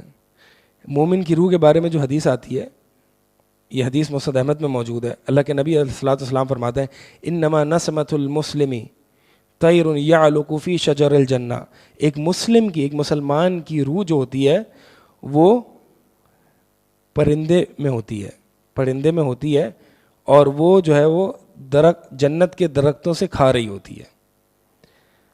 حتی یرجعها اللہ الی جسدہ الی یوم القیامہ، یہاں تک کہ اللہ تعالیٰ ان مومنوں کی روح دوبارہ سے ان کے جسموں میں لوٹا دے گا قیامت والے دن. اب دونوں میں فرق کیا ہے؟ کسی نے اندازہ کیا کہ ایک شہید کی روح بھی پرندوں میں ہوتی ہے, اور ایک مسلمان ایک مومن کی روح بھی پرندوں میں ہوتی ہے, اور شہید کی روح بھی جنت میں ہوتی ہے, ایک مسلمان مومن کی روح بھی جنت میں ہوتی ہے. فرق کیا ہے, کسی نے نوٹ کیا؟ جی مائک دیں ان کو. دو چیزیں سمجھ میں آ رہی ہے. ایک تو جو مومن ہے اس کو ایک اسپیسیفک جگہ پہ ایکسیس ہے, اور شہید کا آپ نے کہا کہ پوری جنت میں جہاں چاہے وہ جا. بارک اللہ, جزاک اللہ خیر. یہی ہے شہید کے بارے میں آتا ہے کہ جہاں چاہے وہ جنت میں گھوم رہے ہیں, لیکن مومن کو جو ہے وہ جنت کے پھل اور کھانے پینے وہاں کا ایکسیس ہے. یعلقو فی شجر الجنہ, یعنی جنت کے درختوں سے جو ہے وہ کھا پی رہے ہیں. تو اس کا مطلب یہ ہے کہ مومن کی روح بھی انشاءاللہ جنت میں, اور یہی صحیح موقف ہے, راج موقف ہے اللہ تعالیٰ, کیونکہ اس میں حدیث واضح موجود ہے کہ ایک مومن کی بھی ایک مسلمان کی بھی جنت میں ہے. اور اسی طرح اکیلی نہیں ہے یہ جو مومن ہے, ایک مسلمان کی روح جو ہوتی ہیں, یہ جو ارواحیں ہوتی ہیں, یہ اکیلی نہیں ہوتی, لونلینس نہیں ہوتی وہاں پہ, بلکہ یہ نیک روحوں کے ساتھ ہوتی ہیں. جیسے کہ میں نے ایک اور, میرے خیال میں مجھے یاد پڑتا ہے, میں نے ایک حدیث بھی ذکر کی تھی کہ جب روح نکلتی تو آسمانی سفر کرتے ہیں تو نیک مومنین کی ارواحیں آتی ہیں اس کے پاس, اور ایسے آتی ہیں جیسے کہ کوئی تم میں سے پردیسی ملک سے آنے والے کو ویلکم کرتا ہے, ایسے آ کے ویلکم کرتی ہیں. تو بعض روحیں کہتی ہیں بھائی اس کو چھوڑ دو, ابھی تھوڑا سا تھک ہار کے آیا ہے, تکلیفوں میں آیا ہوا ہے, اور بڑی پریشانیاں جھیل کے آیا ہے, اللہ کے دین میں مارے کھا کے آیا ہے, تھوڑا اس کو آرام دو, جسٹ گیو ہم سم ٹائم. اس کو ٹائم دیا جاتا ہے, اور پھر پوچھا جاتا ہے بتاؤ ذرا کیا کیا کیا اس بندے کا کیا حال ہے. تو وہ روح کہتی ہے کہ یار اس کو چھوڑ دو, وہ دنیا کے غم میں. کیا اس کا کیا حال ہے؟ جواب دیتا ہے کہ وہ تو مجھ سے پہلے مر چکا ہے, آیا نہیں تمہارے پاس؟ کہا نہیں آیا. انا للہ و انا الیہ راجعون سب پڑھتے ہیں کہ یعنی ہمارے پاس نہیں آیا, اس کا مطلب امہ الہاویہ یعنی جہنم میں چلا گیا. تو یہ نیک روحیں جو ہے نا, یعنی ایسا نہیں ہے کہ انسان مر گیا اب قبر میں پڑا ہوا ہے, نیند میں سویا ہوا ہے, اس کو کچھ پتہ ہی نہیں ہے. یہ نیک روحیں جنت میں ہیں, اور وہ بھی نیک لوگوں کے ساتھ فل پارٹی چل رہی ہے. جیسے کہ عثمان بن عفان رضی اللہ تعالیٰ عنہ, عثمان بن عفان جب خوارج نے ان کا محاصرہ کیا نا ان کے گھر کا, تو عثمان بن عفان کو رات کو خواب آیا. عثمان بن عفان سے کہا کہ ہم لڑیں ان کے لیے. عثمان بن عفان نے کہا نہیں, مجھے آج میرے محبوب کا خیال میں آئے نبی علیہ الصلوۃ والسلام, اور کہا افطر اللیلہ افطر عندنا اللیلہ یا عثمان, آج کی رات ہمارے یہاں افطار کرنا ہے عثمان. اس کا مطلب کیا ہے؟ اس کا مطلب یہ ہے کہ ایک مومن کی روح فوراً سے نکل کے نیک لوگوں میں جاتی ہے, اور عثمان رضی اللہ تعالیٰ عنہ جو ہیں وہ اللہ کے نبی علیہ الصلوۃ والسلام, وَمَن يُطِعِ اللَّهَ وَالرَّسُولَ فَأُولَٰئِكَ مَعَ الَّذِينَ أَنْعَمَ اللَّهُ مِنَ النَّبِيِّينَ وَالصِّدِّيقِينَ وَالشُّهَدَاءِ وَالصَّالِحِينَ, کہ وہ جو اللہ کی اور رسول کی اطاعت کرتا ہے تو وہ جو ہیں وہ نیک لوگوں میں جن پر اللہ تعالیٰ نے انعام کیا ہے. تو اللہ تعالیٰ سے دعا ہے کہ اللہ تعالیٰ ہمیں نبی علیہ الصلوۃ والسلام اور یہ ابو بکر اور عمر اور عثمان بن عفان اور دیگر صحابہ رضی اللہ تعالیٰ عنہم اجمعین ان کی روحوں کے ساتھ ہمیں بھی رکھے. آپ نے ابھی ذکر کیا کہ عثمان بن عفان رضی اللہ عنہ کی جو انہوں نے کہا تھا کہ میں جو ہے میرے نبی صلی اللہ علیہ وسلم نے کہا ہے کہ افطار میرے ساتھ کرنا.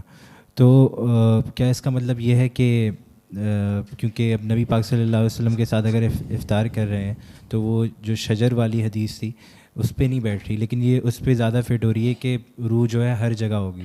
تو کیا ہم یہ کہہ سکتے ہیں عثمان بن عفان رضی اللہ عنہ شہید تھے؟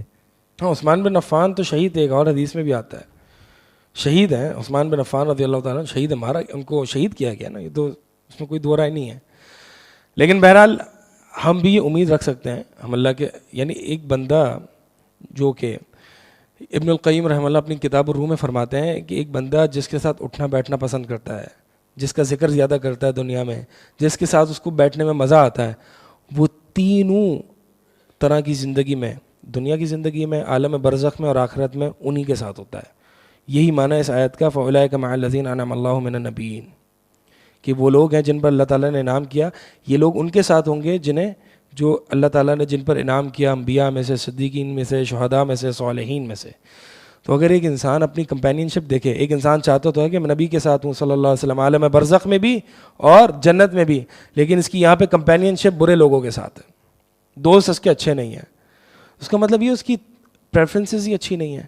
یہاں پہ اگر اچھے لوگ علماء کی صحبت میں اس کو مزہ آتا ہے, اچھے نیک لوگوں کی صحبت میں مزہ آتا ہے, اور برے لوگوں کی صحبت میں اس کو مزہ نہیں آتا, دل تنگ ہونا شروع ہوتا ہے, تو ابشر خوشخبری ہو اس کے لیے کہ وہ اس کے لیے انشاءاللہ امید ہے کہ وہ نیک لوگوں کے ساتھ اس دنیا میں عالم برزخ میں اور جنت میں ہوگا. جیسے کہ جب ایک بندہ فوت ہوتا ہے ایک مومن تو اس کو بشارت دی جاتی ہے ایتھا النفس المطمئنہ ارجعی الی ربک راضیۃ مرضیہ فادخلی فی عبادی وادخلی جنتی. یہ موت کے وقت کہا جاتا ہے, یہ موت کے وقت کہا جاتا ہے کہ اے نفس مطمئنہ اپنے رب کی طرف لوٹا, اپنی رب کی معیت میں اپنے رب کی طرف لوٹا, تو بھی راضی تیرا رب بھی راضی, اور میرے بندوں میں شامل ہو جا, یعنی نیک لوگوں کی روحوں میں. تو ایک جو روح ہوگی, ابن القیم رحمہ اللہ تو کتاب روح میں یہاں تک بھی ذکر کرتے ہیں کہ نیک صالحات روح سے ان کی شادیاں بھی ہوتی ہیں, یعنی آپس میں ملنا ملانا, یعنی برزخی زندگی یہ بات سمجھ لیں کہ دنیا کی زندگی سے وسیع ہے. یہ میں شروع میں ذکر کر چکا ہوں. آج کے سیشن میں نے شروع میں یہ ذکر کیا تھا کہ عالم بطن جو ہے, یعنی جو ماں کا پیٹ ہے, اس سے وسیع زندگی دنیا کی زندگی ہے. دنیا کی زندگی سے وسیع زندگی عالم برزخ ہے, اور سب سے پرفیکشن والی زندگی جنت ہے, جہاں پہ روح اور جسم فزیکل باڈی کا بالکل پرفیکٹ کمبینیشن ہوگا. تو ابن القیم رحمہ اللہ یہی فرماتے ہیں کہ نیک لوگوں کی روحیں جو نیک لوگوں میں اٹھیں گی بیٹھیں گی, نیک لوگوں میں آئیں گی. لیکن پتہ ہے سب سے بہترین بات کیا ہے, یہاں پہ بھی انسان نیک لوگوں کے ساتھ سوشلائز کرتا ہے, برزخ میں بھی کرے گا, لیکن وہاں بات یہ ہوگی کہ وہاں پہ صرف پارٹی ہی ہوگی. وہاں پہ انسان کو کمانے کی ٹینشن نہیں ہوگی, وہاں پہ انسان کو پڑھنے پڑھا یعنی کوئی اسکول کالجز ایجوکیشن یہ ٹینشنز نہیں ہوں گی. اتنی ریلیکسیشن ہے نا, یعنی یہ سوچ کے انسان کہ بس مرنے کے بعد جلدی سے انسان جو ہے وہ اللہ اور اس کے رسول اور صحابہ کی مائیت میں چلا جائے. لیکن اس کے لیے ایک صحابی آیا نبی علیہ الصلوۃ والسلام کے پاس. نبی علیہ الصلوۃ والسلام کی بڑی خدمت کیا کرتے تھے, پوری رات نبی علیہ الصلوۃ والسلام کے گھر کے باہر گزارا کرتے تھے کہ کب نبی علیہ الصلوۃ والسلام کو رات کے بیچ میں کبھی حاجت ہو جائے پانی کی یا کسی اور کی, تو میں نبی علیہ الصلوۃ والسلام کی وہ حاجت پوری کروں. پوری رات اسی میں گزار دیتے تھے. ربیعہ بن کعب الاسلمی رضی اللہ تعالیٰ عنہ اصحاب صفہ میں سے تھے, بڑے غریب تھے. نبی علیہ الصلوۃ والسلام ایک دن پوچھتے ہیں کہ ربیعہ پوچھ کیا چاہیے تجھے, کیا سوال, کیا حاجت ہے تیری. ربیعہ کہتے ہیں کہ بڑی آفر آئی ہے, تھوڑا سا سوچ کے جواب دوں گا. سوچ کے جواب دیتے ہیں یا رسول اللہ, یعنی واپس آتے ہیں, وہ مجلس سے الگ ہو گیا, اگلی دفعہ واپس آتے ہیں. کیا سوچا ربیعہ, یا رسول اللہ آپ کی معیت, آپ کی مرافقت, آپ کی کمپینین شپ چاہیے جنت میں. اللہ کے نبی علیہ الصلوۃ والسلام نے فرمایا کہ پھر کثرت سجود کے ساتھ میری مدد کر, یعنی کثرت نوافل. اللہ کے نبی علیہ الصلوۃ والسلام کا ساتھ چاہیے, ابو بکر کا چاہیے, ان سے محبت کرنی پڑے گی اپنے گھر والوں سے بڑھ کر, سب سے بڑھ کر, اور تو اور نفل کام میں آگے بڑھنا پڑے گا, تہجد پڑھنی پڑیں گی تاکہ آپ کو نبی علیہ الصلوۃ والسلام کا ساتھ نصیب ہو. اللہ تعالیٰ ہم سب کو نبی علیہ الصلوۃ والسلام کا ساتھ نصیب فرمائے. عبداللہ بن مبارک رحمہ اللہ فرماتے کہ میں نے سفیان الثوری رحمہ اللہ کو نیند خواب میں دیکھا ان کی موت کے بعد. سفیان ثوری کو ان کی موت کے بعد اپنے خواب میں دیکھا. تو ابن مبارک رحمہ اللہ ان سے پوچھتے ہیں کہ اے امام صاحب آپ کے ساتھ اللہ نے کیا معاملہ کیا. تو سفیان ثوری رحمہ اللہ فرماتے ہیں لقیت محمدا وحزبہ, میں نبی علیہ الصلوۃ والسلام سے ملاقات ہوئی اور ان کے صحابہ سے. یہ ایک جو ہے نا بڑا ایک سورس آف کمفرٹ ہے انسان کے لیے کہ اگر جو انسان اس تکلیفوں میں, پریشانیوں میں, یا لونلینس میں, یا اکیلے پن کی زندگی میں گزار رہا ہے کہ اس کو اس کا بھائی نہیں مل رہا, یا اس کو کوئی دیندار دوست نہیں مل رہا ہے, تو ابشر, یہ لونلینس زیادہ دیر تک نہیں ہے انشاءاللہ. یہ لونلینس زیادہ دیر نہیں ہے, بس موت آنی ہے اور انسان جو ہے وہ نیک لوگوں کے ساتھ, نیک لوگوں کی روح میں اور معیت میں ہوگا. تو یہ نیک لوگوں کی روحیں جو ہیں وہ یہاں پہ ہوں گی, اور انبیاء علیہ السلام کی روحیں جو ہیں وہ اللہم فی الرفیق الاعلی, اعلیٰ علیین میں ہوں گی, اعلیٰ علیین میں ہوں گی, یعنی بڑے ملائکہ اور اونچی آسمانی مخلوقات کے ساتھ ہوں گی.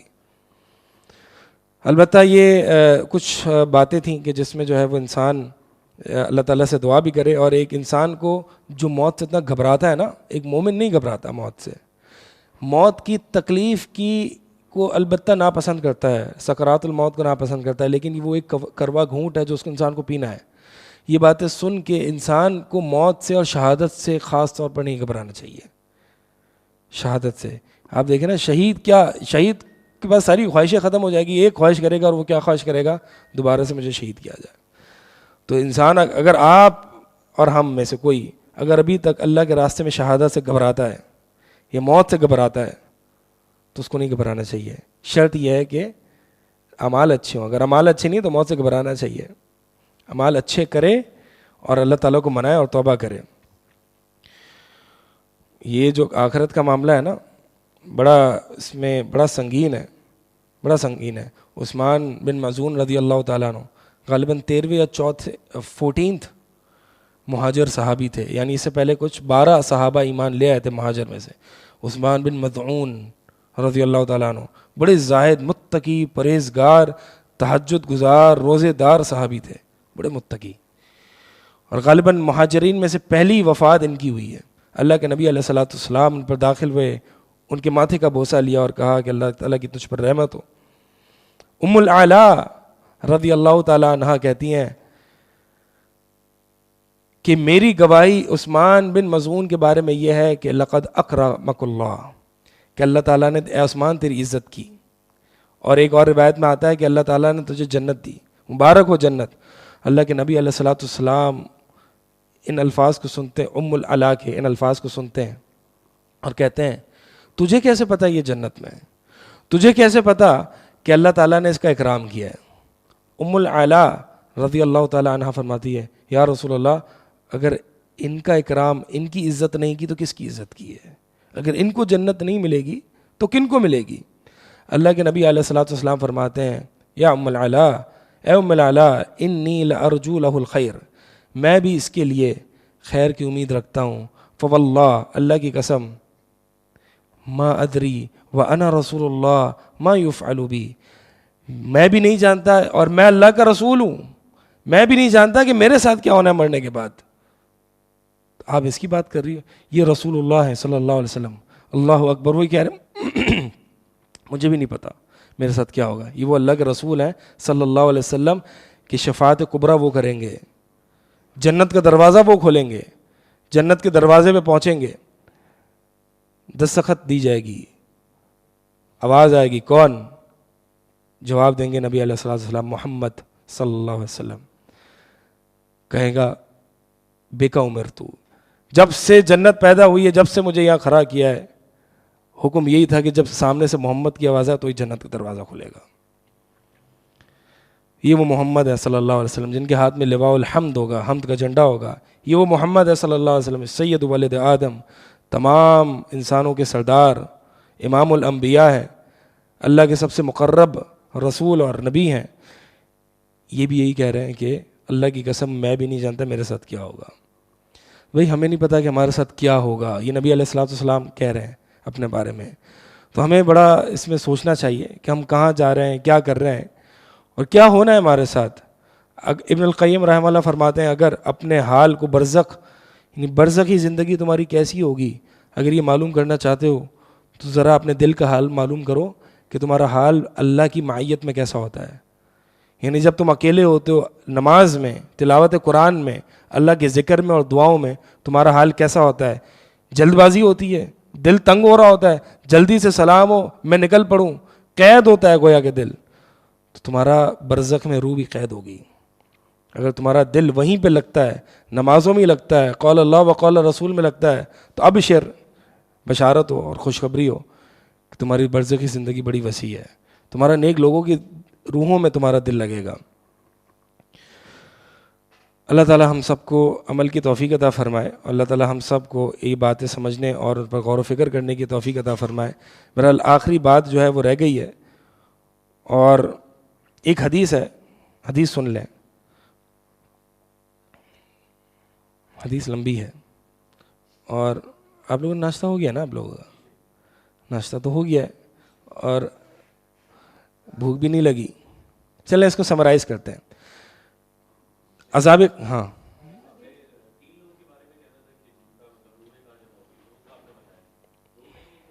روحیں کہاں جمع ہوتی ہے؟ ایک شہید، میں نے بھی بتایا کہ روحیں کہاں جمع ہوتی ہے ڈپینڈ کرتا ہے کہ وہ بندہ کون ہے. اگر شہید ہے سبز رنگ کے پرندوں کے اندر ہوتی ہے اور گھوم رہی ہوتی ہے جنت میں اور قنادیل میں ہوتی ہے. دوسری مومنین اور مسلمانوں کی روحیں جن کو جو اللہ کے عذاب، جو عذاب قبر سے بچ جاتے ہیں یا جن پر تھوڑے ٹائم کے لیے عذاب ہوتا ہے اور پھر ان کی روحیں، ان کے گناہ ختم ہو جاتے ہیں اور معاف ہو جاتے ہیں اور پھر ان کی روحیں جو ہیں وہ جنت کی طرف پرواز کر جاتی ہیں. تیسرے وہ لوگ ہوتے ہیں جو کہ منافقین یا کافرین ہوتے ہیں، ٹھیک ہے. ان کی روحیں کہاں ہوتی ہیں؟ ان کی روحیں جو ہیں وہ اسفل السافلین، اور ان کی روحیں ابن القیم رحمہ اللہ فرماتے ہیں اللہ کے عذاب میں ہی ہوتی ہیں.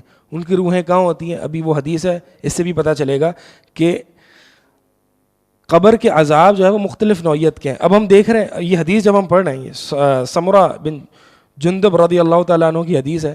اب ہمیں یہ جب اللہ کے نبی علیہ الصلوۃ والسلام کو یہ خواب میں دکھائے گئے کچھ مناظر کہ جس طرح کا عذاب قبر میں ہو رہا ہے، ٹھیک ہے، تو جن کو عذاب ہو رہا ہے نا وہ یہاں ہیں روحیں. اب کہاں ہیں؟ برزخی عالم ہے، کون سا ٹائم اینڈ اسپیس ہے، کیا ہے، ہم وہ یہاں پہ اپلائی نہیں کر سکتے. یہ اس عالم یعنی اس دنیا کے ٹائم اینڈ اسپیس سے ہو سکتا ہے الگ ہو، اور یعنی ہم شعور نہیں رکھ سکتے کہ کس طرح کا عذاب ہو رہا ہے. سمرہ بن جندب رضی اللہ تعالیٰ عنہ فرماتے ہیں کہ نبی علیہ الصلوۃ والسلام کا معمول تھا کہ نبی علیہ الصلوۃ والسلام صبح کی نماز پڑھتے اور کہتے کہ تم میں سے کس نے خواب دیکھا ہے، تم میں سے کس نے خواب دیکھا ہے. جو بھی خواب دیکھتا نبی علیہ الصلوۃ والسلام اس کی تعبیر کیا کرتے. ایک دن معمول کے مطابق نبی علیہ الصلوۃ والسلام نے ہم سب سے پوچھا کہ تم میں سے کس نے خواب دیکھا ہے، تو ہم میں سے کسی نے جواب نہیں دیا، یعنی کسی نے بھی خواب نہیں دیکھا. اس کا مطلب یہ ہے کہ کبھی ایسا بھی دن آتے ہیں جس میں انسان خواب نہیں دیکھتا. ہمارے یہاں الٹ ہوتا ہے، اگرچہ ہمارے یہاں ایسا ہوتا ہے کہ کبھی ایسے بھی دن آتے ہیں جس دن انسان خواب دیکھتا ہے اور دیکھتا ہے لیکن بھول جاتا ہے. ہم اتنے نکمے ہیں، ٹھیک ہے. اگر انسان سچے خواب دیکھنا چاہتا ہے تو اپنی باتوں میں سچا ہو. نبی علیہ الصلوۃ والسلام کی حدیث ہے اصدقکم الرؤیا اصدقکم حدیثا او کلاما او کما قال علیہ الصلوۃ والسلام. سچے خواب اس شخص کو آتے ہیں جو سب سے زیادہ سچا انسان ہوتا ہے، ٹھیک ہے. تو ویسے بھی انسان جب فتنے میں زیادہ ہوتا ہے اور فتنوں کا دور ہوتا ہے تو ایک نیک آدمی کو، نیک مومن کو خوابوں کے ذریعے اس کو بشارت دی جاتی ہے. خواب اس کو دکھلائے جاتے ہیں، اچھے خواب دکھائے جاتے ہیں تاکہ اس کے دل کو مضبوط کیا جا سکے. بہرحال کسی نے بھی جواب نہیں دیا. نبی علیہ الصلوۃ والسلام نے فرمایا میں نے خواب دیکھا ہے. میں نے خواب کیا دیکھا ہے؟ میں نے خواب یہ دیکھا ہے کہ دو بندے میرے پاس آئے، میرا ہاتھ تھام لیا اور مجھے ایک جگہ لے گئے. میں نے دیکھا کہ ایک شخص بیٹھا ہے اور ایک شخص کھڑا ہے. کھڑے ہوئے شخص کے ہاتھ میں ایک ہک نما، یعنی وہ کرویچر نیچر کی ہک جس کو قلوب کہا جاتا ہے وہ تھی لوہے کی، اور وہ جو بیٹھا ہوا شخص تھا اس کے جبڑے سے داخل کر کے اس کی گدی تک لے آ کے اس کو چیل پھاڑ رہے تھے. ایک سائڈ پہ یہ کرتے، پھر دوسری سائڈ کی طرف آتے، دوسری سائڈ پہ کرتے، پھر پہلی سائڈ واپس سے صحیح ہو جاتی اور دوبارہ سے پہلی سائڈ پہ آتے، اور یہ چل رہا تھا کنٹینیوسلی. نبی علیہ الصلوۃ والسلام ان دو لوگوں سے کہتے ہیں کہ مجھے بتائیے یہ کیا ہو رہا ہے. فرمایا آپ آگے چلیں. آگے چلتے ہیں. نبی علیہ الصلوۃ والسلام اور وہ دو شخص کون تھے؟ وہ فرشتے تھے، ایک میکائیل اور ایک جبریل علیہ السلام، جیسے کہ آگے حدیث میں آئے گا. بہرحال حدیث کو سمرائز کر رہا ہوں اس لیے سیکوینس جو ہے وہ آگے پیچھے ہو رہی ہے. پھر آگے چلتے ہیں. آگے دیکھتے ہیں کہ ایک شخص لیٹا ہوا ہے اپنے سر کے بل اور دوسرا شخص کھڑا ہوا ہے، اس کے ہاتھ میں بڑا سا پتھر ہے اور وہ پتھر سے اس شخص کا سر کچل رہا ہے، کرش کر رہا ہے.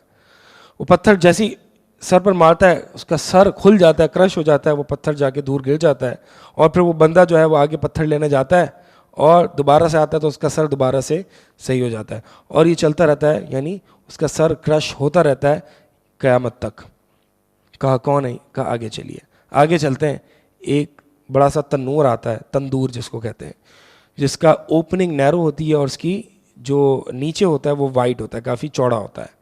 اس میں جو ہے وہ برہنہ مرد اور عورت جل رہے ہیں، اور آگ بھڑکتی ہے تو اوپر کی طرف آتے ہیں، پھر آگ کم ہوتی ہے تو وہ نیچے آ جاتے ہیں، اور یہ قیامت تک ان کو یہ عذاب دیا جا رہا ہے. نبی علیہ الصلوۃ والسلام نے پوچھا یہ کون ہے، ان کے ساتھ کیا ہو رہا ہے؟ کہا آگے چلیے. آگے چلتے ہیں. ایک خون کی نہر آتی ہے. خون کی نہر کے درمیان ایک شخص کھڑا ہوا ہوتا ہے. خون کی نہر کے درمیان میں ایک شخص کھڑا ہوا ہوتا ہے اور ایک کنارے پر ہوتا ہے. جو کنارے پر ہوتا ہے اس کے پاس بڑے پتھر ہوتے ہیں. وہ جو شخص نہر میں ہوتا ہے وہ کنارہ کراس کر کے یعنی کنارے کی طرف آتا ہے، نکلنا چاہتا ہے اس خون کی نہر سے، تو جیسے ہی نکلنا چاہتا ہے وہ بندہ جو کنارے پر کھڑا ہوتا ہے اس کے منہ پہ دے مار پتھر مارتا ہے زور سے, اور وہ اس پتھر کے لگنے کی وجہ سے دوبارہ سے نہر کے بیچ میں آ جاتا ہے, اور یہ چلتا رہتا ہے. پھر اس کے بعد جو ہے وہ نبی علیہ الصلوۃ والسلام پوچھتے ہیں کہ یہ کون ہے, کہ آپ آگے چلیے. بہرحال یہ کچھ آگے حدیث لمبی ہے. یہ 4 قسم کے عذاب جو ہے وہ نبی علیہ الصلوۃ والسلام کو دکھائے گئے. نبی علیہ الصلوۃ والسلام نے پوچھا کہ آپ نے مجھے یہ پورا سفر کرا دیا, مجھے بتائیں تو صحیح یہ ہے کون, کیا ہو رہا ہے ان کے ساتھ. کہا جس کا جبڑا چیرا جا رہا تھا یہ وہ بندہ تھا کہ جو جھوٹ سنتا تھا اور پھیلا دیتا تھا, حتیٰ کہ لوگوں میں یہ اسپریڈ ہو جاتا تھا. جیسے کہ آج ہم کرتے ہیں نا کہ ایک یہاں سے میسج آیا اس کو فارورڈ کر دیا بغیر تحقیق کیے. معاملہ اور بھی زیادہ سنگین ہو جاتا ہے جب حدیث ہوتی ہے یا قرآن کی آیت ہوتی ہے. پہلے آپ دیکھ تو لیں کہ حدیث ہے بھی, علماء سے کنفرم کر لیں, بس آگے شیئرنگ شیئرنگ شیئرنگ. یہ گناہ آج اتنا عام ہو گیا ہے, پہلے یہ گناہ اتنا عام نہیں تھا, آج یہ گناہ زیادہ عام ہے. لہٰذا دیکھیں آپ کیا چیز شیئر کر رہے ہیں, کیا چیز آپ آگے شیئر کر رہے ہیں, دیکھیں. تو یہ وہ شخص ہے جو کہ جھوٹ کو پھیلایا کرتا تھا, اس کا جو ہے وہ جبڑا پھاڑا جا رہا ہے. دوسرا شخص کون تھا جی؟ دوسرا شخص جس کا سر کچیلا جا رہا تھا. اللہ کے نبی صلی اللہ علیہ وسلم کو بتایا کہ وہ شخص ہے جس کو اللہ تعالیٰ نے قرآن کا علم دیا اور وہ رات بھر سوتا رہا, یعنی فجر کی نماز کے لیے نہیں اٹھتا تھا, فجر کی نماز کے لیے نہیں اٹھتا تھا. بعض اہل علم نے فرمایا عشاء کی نماز جماعت سے نہیں پڑھتا تھا. وہی دونوں فجر کی یا عشاء کی, یہ پوری دونوں رات میں آتی ہیں. یعنی اللہ تعالیٰ نے اس کو قرآن کا علم دیا, وہ رات کو سویا رہتا تھا اور دن میں اس پر عمل نہیں کرتا تھا. ایک وہ شخص جو قرآن کی تفسیر پڑھتا ہے, قرآن پڑھاتا ہے, لیکن اس پر عمل نہیں کرتا اور راتوں کو سویا, یعنی نماز تک نہیں پڑھا, نماز کے لیے بھی نہیں اٹھتا, اس کے ساتھ یہ معاملہ ہوگا. وہ شخص جو قرآن کا علم ویسے ہی حاصل نہیں کرتا, اس کے ساتھ کیا معاملہ ہوگا, اور بھی خطرناک ہے. تیسرا وہ شخص کہ جو خون کی نہر میں, ہاں تنور والا, وہ کون ہے؟ وہ زانی مرد اور عورت ہیں جن کے ساتھ یہ معاملہ ہو رہا ہے. چوتھا وہ شخص جو وسط نہر میں تھا, نہر کے بیچ میں تھا, یہ وہ ہے جو کہ سود کھایا کرتا تھا, ربا کنزیوم کیا کرتا تھا. اب دیکھیں یہ قبر کا عذاب ہے, یہ برزخی زندگی کا عذاب ہے. کہاں ہو رہا ہے, کیسے ہو رہا ہے, ہمیں نہیں پتہ, اللہ تعالیٰ عالم, اللہ تعالیٰ عالم. ہاں یہ جو میں بتا رہا تھا نا کہ اللہ تعالیٰ بعض اوقات جو ہے وہ کچھ لوگوں کو عذاب دکھا دیتا ہے. بہرحال یہ میرے پاس کتاب ہے, اس میں کچھ نہ کچھ میرے پاس یہاں پہ ہے. میں نے آپ کو بتایا احوال القبور و احوال اہلہا الی النشور, یہ حافظ ابن رجب حنبلی رحمہ اللہ کی. اور اسی طرح امام ابن القیم رحمہ اللہ نے بھی اپنی کتاب الروح میں یہ کچھ واقعات ذکر کیے ہیں جس میں بہت سے لوگوں کے عذاب قبر کو دکھایا گیا ہے, یعنی دنیا کی طرح اس کو محسوس کرایا گیا ہے. جیسے کہ یہ جو قبرستان میں کام کرنے والے ہوتے ہیں نا, کیا کہتے ہیں ان کو, ہاں جو بھی ہوتے ہیں, تو وہ جو قبریں وغیرہ کھودتے ہیں اور ان کو پانی وغیرہ, ان کو سیٹ وغیرہ کرنا, یہ ساری ان کی مینٹیننس وغیرہ, یہ جو ہوتا ہے نا سلف کی کتابوں میں ملتا ہے اکثر لوگ یہ توبہ کر لیتے ہیں, یعنی یہ گنہگار قسم کے ہوتے ہیں, لیکن یہ کچھ ایسے حال دیکھ لیتے ہیں قبرستان میں کہ یہ توبہ کر لیتے ہیں. تو ان میں سے ایک شخص ہے کا واقعہ جو ہے وہ ابن ابی دنیا رحمہ اللہ نے اپنی کتاب القبور میں ذکر کیا ہے. کہا کہ ان میں سے ایک یہ شخص تھا کہ پوچھا گیا کہ تیری توبہ کا سبب کیا ہے, تو کہا کہ میں نے دیکھا کہ اکثر جن لوگوں کو دفنایا جاتا ان کا چہرہ قبلے سے موڑ دیا جاتا ہے, تحویل القبلہ ہو جاتا ہے, یعنی قبلے سے ان کے چہرے موڑ دیے جاتے ہیں. تو امام اوزاعی رحمہ اللہ سے ہم نے پوچھا کہ یہ کیا وجہ ہے کہ ان کے چہرے جو ہیں وہ قبلے سے موڑ دیے جاتے ہیں. تو امام اوزاعی رحمہ اللہ نے فرمایا اکثر لوگ یہ وہ لوگ ہوتے ہیں جو کہ سنت پر نہیں ہوتے, یعنی نبی علیہ الصلوۃ والسلام کے طریقے پر نہیں ہوتے ہیں, یعنی اہل البدع ہوتے ہیں, بدعتی ہوتے ہیں. یعنی امام اوزاعی نے رحمہ اللہ نے اس کی تعبیر اور تفسیر یہ کی کہ جو لوگ جن کے قبلے سے پھیر دیے جاتے ہیں یہ وہ اہل البدع ہوتے ہیں, جو سنت کے راستے پر نہیں ہوتے, سنت کے طریقے پر نہیں ہوتے. اسی طرح ایک اور واقعہ ذکر کیا جاتا ہے, بہرحال نام بہت ذکر ہے, میں نام وغیرہ ذکر نہیں کر رہا. یہ بھی ابن ابی دنیا رحمہ اللہ جو ہے وہ اپنی کتاب میں لائیں کہ ایک خاتون تھی, ان کو دفنایا گیا اور ان کے بھائی نے ان کو دفنایا تھا, اور بھی لوگ تھے. تو ان کے بھائی نے اپنی بہن کو دفنا دیا اور سب جو ہے وہ تدفین وغیرہ کر کے چلے گئے. تو بھائی کو یاد آیا کہ میں جو ہے وہ اپنی ایک قیمتی تھیلی جو ہے وہ بھول گیا ہوں قبر کے اندر. بہرحال واپس گئے اور قبر کو دوبارہ سے ڈگ آؤٹ کیا, کھولا اور اپنی تھیلی نکالنے گئے تو دیکھا کہ ان کی قبر پوری آگ کے شعلے مار رہی ہے, آگ کی شعلے مار رہی, یعنی اب یہ آگ جو کہ عالم برزخ کی آگ تھی وہ دنیا کی آگ کی طرح ان کو دکھایا گیا. اللہ تعالیٰ قادر ہے, دکھا سکتا ہے کسی کو بھی, ٹھیک ہے. سلف صالحین نے قصے نریٹ کیے ہیں. تو اب بھائی کو بھی نہیں پتا تھا کہ کیا واقعہ, کیا معاملہ تھا اس کی بہن کا. تو پوچھتے ہیں اپنی امی سے جا کے کہ کیا معاملہ تھا ان کا, قبر میں میں نے یہ دیکھا ہے. تو فرجع الی امہ فسألها عن حال اختہ, اپنی بہن کے بارے میں پوچھا اپنی امی سے کہ یہ میری بہن کیا کرتی تھی, اس کا میں نے یہ حال دیکھا ہے. فقالت, تو امی نے جواب دیا, کانت تؤخر الصلاۃ ولا تصلی فیما اظن بوضوء, کہ وہ نماز کو مؤخر کیا کرتی تھی, نماز کو دیر سے پڑھا کرتی تھی, اور وہ کبھی کبھار آؤٹ آف کیئرلیسنس اور بے پرواہی کرتے ہوئے نماز کو بغیر وضو کے پڑھ لیتی تھی. جی ابھی کوئی اللہ تعالیٰ غفور رحیم میں پڑھ لو, جیسے کہ بہت سے لوگ, میں نے پہلے بھی ذکر کیا کہ طہارت کے معاملے میں جو کیئرلیس ہوتا ہے اس کو عذاب قبر ہوتا ہے, جو پیشاب کی چھینٹوں سے نہیں بچتا ہے اس کو عذاب قبر ہوتا ہے. اور اسی طرح یہ جو تھی وہ نیبرز, پڑوسیوں کے پاس جب گھر سے نکلتی تو ان کی کان لگا کے ان کی باتوں کو سنتی اور دوسروں تک پھیلاتی تھی. یہ وجوہات تھیں. بہرحال اور بھی واقعہ ذکر ہے.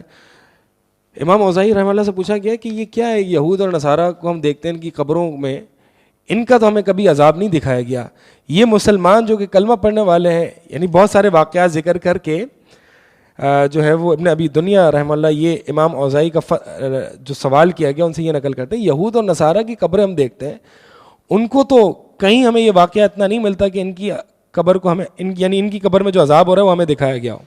تو کیا ہو جائے کہ یہ جو کلمہ گو ہیں ان کا عذاب جو ہے وہ ہمیں دکھایا جاتا ہے. امام اوزاعی رحمہ اللہ فرماتے ہیں کہ بھائی یہود اور نصارہ کے بارے میں تو شک نہیں ہے نا, ان کو عذاب قبر ہو رہا ہے کیونکہ وہ کفر پر مرے ہیں. اللہ تعالیٰ ہمیں ان کے ذریعے جو کلمہ گو ہیں وہ یہ دکھانا چاہ رہا ہے کہ یہ وہ کلمہ گو ہیں, یہ وہ مسلمان ہیں جن کو عذاب قبر ہو رہا ہے.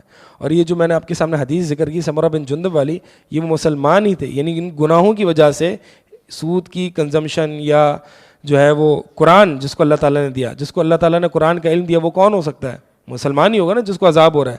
اسی طرح ایک اور ابن ابی دنیا رحمہ اللہ, بلکہ ابن القیم رحمہ اللہ اپنی کتاب الروح میں یہ واقعہ ذکر کرتے ہیں کہ ایک شخص جو ہے وہ اپنے کسی کو جاننے والے کو دفنا کے آگے گیا اور وہاں قبرستان کے کنارے پر وہ مسجد تھی تو وہاں پہ نماز پڑھنے لگا.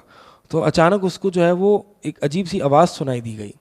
تو وہ قبر کے پاس گیا جہاں سے اس کو یہ آواز سنائی دی گئی تھی, جہاں سے اس کو یہ آواز سنائی دی جا رہی تھی. تو جب قبر کے پاس گیا اور سے کان لگا کے آواز سنی تو وہ اندر سے آواز آ رہی تھی, انت کنت اصلی و کنت اصوم, میں تو نماز پڑھا کرتا تھا, میں تو روزے رکھتا تھا. یعنی اس کو عذاب ہو رہا ہے اور وہ یہ ایکسکیوزز دے رہا ہے, میں تو نماز پڑھتا تھا, میں تو روزے رکھتا تھا. تو یہ بھی واقعہ جو ہے ذکر کیا گیا ہے. بہرحال ہم یہ واقعات اس لیے ذکر کرتے ہیں, یہ کوئی دلیل کے طور پر نہیں ذکر کرتے, عموماً تو ہم قرآن و حدیث ہی ذکر کرتے ہیں, لیکن سلف صالحین نے یہ واقعات جیسے کہ ابن القیم وغیرہ نے یہ واقعات ذکر کیے ہیں تاکہ ہم ان سے عبرت حاصل کریں. اصل تو ثابت ہے نا کہ عذاب قبر ہوتا ہے. اللہ تعالیٰ جس کو چاہے عذاب قبر دکھا دیتا ہے اور سنوا دیتا ہے. اللہ تعالیٰ سے دعا ہے کہ اللہ تعالیٰ ہمیں ان عذاب قبر سے محفوظ رکھیں اور ہماری روحوں کو عالم برزخ میں نبی علیہ الصلوۃ والسلام اور کبار صحابہ ابو بکر اور عمر رضی اللہ تعالی عنہم اجمعین کے ساتھ رکھے. وآخر دعوانا الحمدللہ رب العالمین. جی مائک دیں کو. اس کے ساتھ ہمارا یہاں پہ آج انشاءاللہ برزخی سیشن کمپلیٹ ہوا. غور و فکر کریں, ذرا سوچیں کہ ہم کہاں جا رہے ہیں. ہم اپنی جو اگلی جو بھی ٹیمپریری ہے وہ بھی ٹیمپریری ہے, لیکن بہت اگر اچھی زندگی یہاں پہ گزاری ہے تو بہت اچھی زندگی ہے. اس کو زندگی برزخی زندگی کو اچھا کر لیں. انسان کی برزخی زندگی ہوگی اچھی ہوگی تو آخرت کی زندگی بھی اچھی ہوگی. اپنے نیک لوگ دوستوں میں انسان اپنا وقت صرف کرے. برے لوگوں میں بہت سے لوگ ہوتے ہیں جو کہ دین پر آ جاتے ہیں لیکن اپنی بری کمپینینشپ نہیں چھوڑتے ہیں, اور پھر وہ اسٹرگل کر رہے ہوتے ہیں کہ وہ دین پر کنسسٹنٹ کیسے رہیں. سب سے پہلا کام جو کرنا ہے وہ بری کمپینینشپ کو چھوڑنا ہے. یہ برے کمپینینز جو ہے نا وہ آپ کو مار دیں گے یا آپ کو پیچھے چھوڑ دیں گے, ٹھیک ہے. تو ان کو چھوڑ دینا ہے, اچھے لوگوں کے ساتھ اٹھنا بیٹھنا ہے. اور ایک مومن کی خواہش بھی یہی ہونی چاہیے کہ جو اللہ اور اس کے رسول کی بات کرتا ہے بس میرا دل تو لگتا ہی وہی ہے. ابن تیمیہ رحمہ اللہ فرماتے ہیں کہ جو شخص اس دنیا کی جنت میں داخل نہیں ہوگا وہ آخرت کی بھی جنت میں داخل نہیں ہوگا. ایک مومن کا جو دل ہے وہ اس دنیا اس ذکر اللہ میں اٹکا رہتا ہے. اسی لیے نبی علیہ السلام کی جو حدیث ہے کہ الدنیا سجن المؤمن, دنیا جو ہے وہ مومن کے لیے قید خانہ ہے. تو بعض فرماتے ہیں کہ قید خانہ اس اعتبار سے کہ قید ہے وہ کہ کب وہ اس دنیا سے رخصت ہو اور نبی علیہ السلام اور اللہ تعالیٰ کی صحبت میں اپنی زندگی کو گزارے. قید ہے نا ابھی وہ. ایک انسان کی خواہش یہ ہوتی ہے اللہم انا نسألک لذۃ النظر الی وجہک والشوق الی لقائک, اے اللہ ہم تجھ سے تیرے چہرے کی دیدار کی لذت کا سوال کرتے ہیں اور تجھ سے ملاقات کے شوق کا سوال کرتے ہیں. ہر ایک انسان کو, ہر ایک مومن کو یہ خواہش ہوتی ہے کہ وہ اس دنیا کے بعد جانے سے اللہ سے ملاقات کرے اور نبی علیہ السلام کی صحبت میں زندگی کو گزارے. جی ابھی مکہ کی پکچر شیئر ہو رہی ہیں جہاں پہ گرینری بہت زیادہ ہوئی ہے بارش کے بعد, تو کیا اس کے حوالے سے کوئی حدیث ملتی ہے یا کہ نشانیوں میں سے قیامت کی طرح کچھ ہے؟ حدیث ملتی ہے کہ جو ہے وہ نہریں اور ہریالی جو ہے وہ قائم, یعنی قیامت قائم نہیں ہوگی جب تک کہ یہ یہاں پہ جو ہے وہ ہریالی اور نہریں وغیرہ جاری ہونا شروع ہو جائیں گی. البتہ یہ نشانی ہم اپلیکیشن الگ بات ہے کہ آیا کہ یہ جو واقعہ ہے یہ واقعی اس حدیث کی پوری اپلائی کر سکتے ہیں یا نہیں. بہرحال مجھے ابھی صحیح سے اس کی نیوز نہیں ہے کہ وہ کس طریقے سے, میں نے شیئر ہوتے ہوئے تو دیکھا ہے لیکن واقعی کوئی پراپر سورسز سے نہیں دیکھا کہ واقعی وہاں کے پہاڑ گرین ہو گئے ہیں یا وہاں کی نہریں جاری ہونا شروع ہو گئی ہیں. میں اس پہ کچھ اپلیکیشن نہیں کر سکتا لیکن حدیث تو ہے.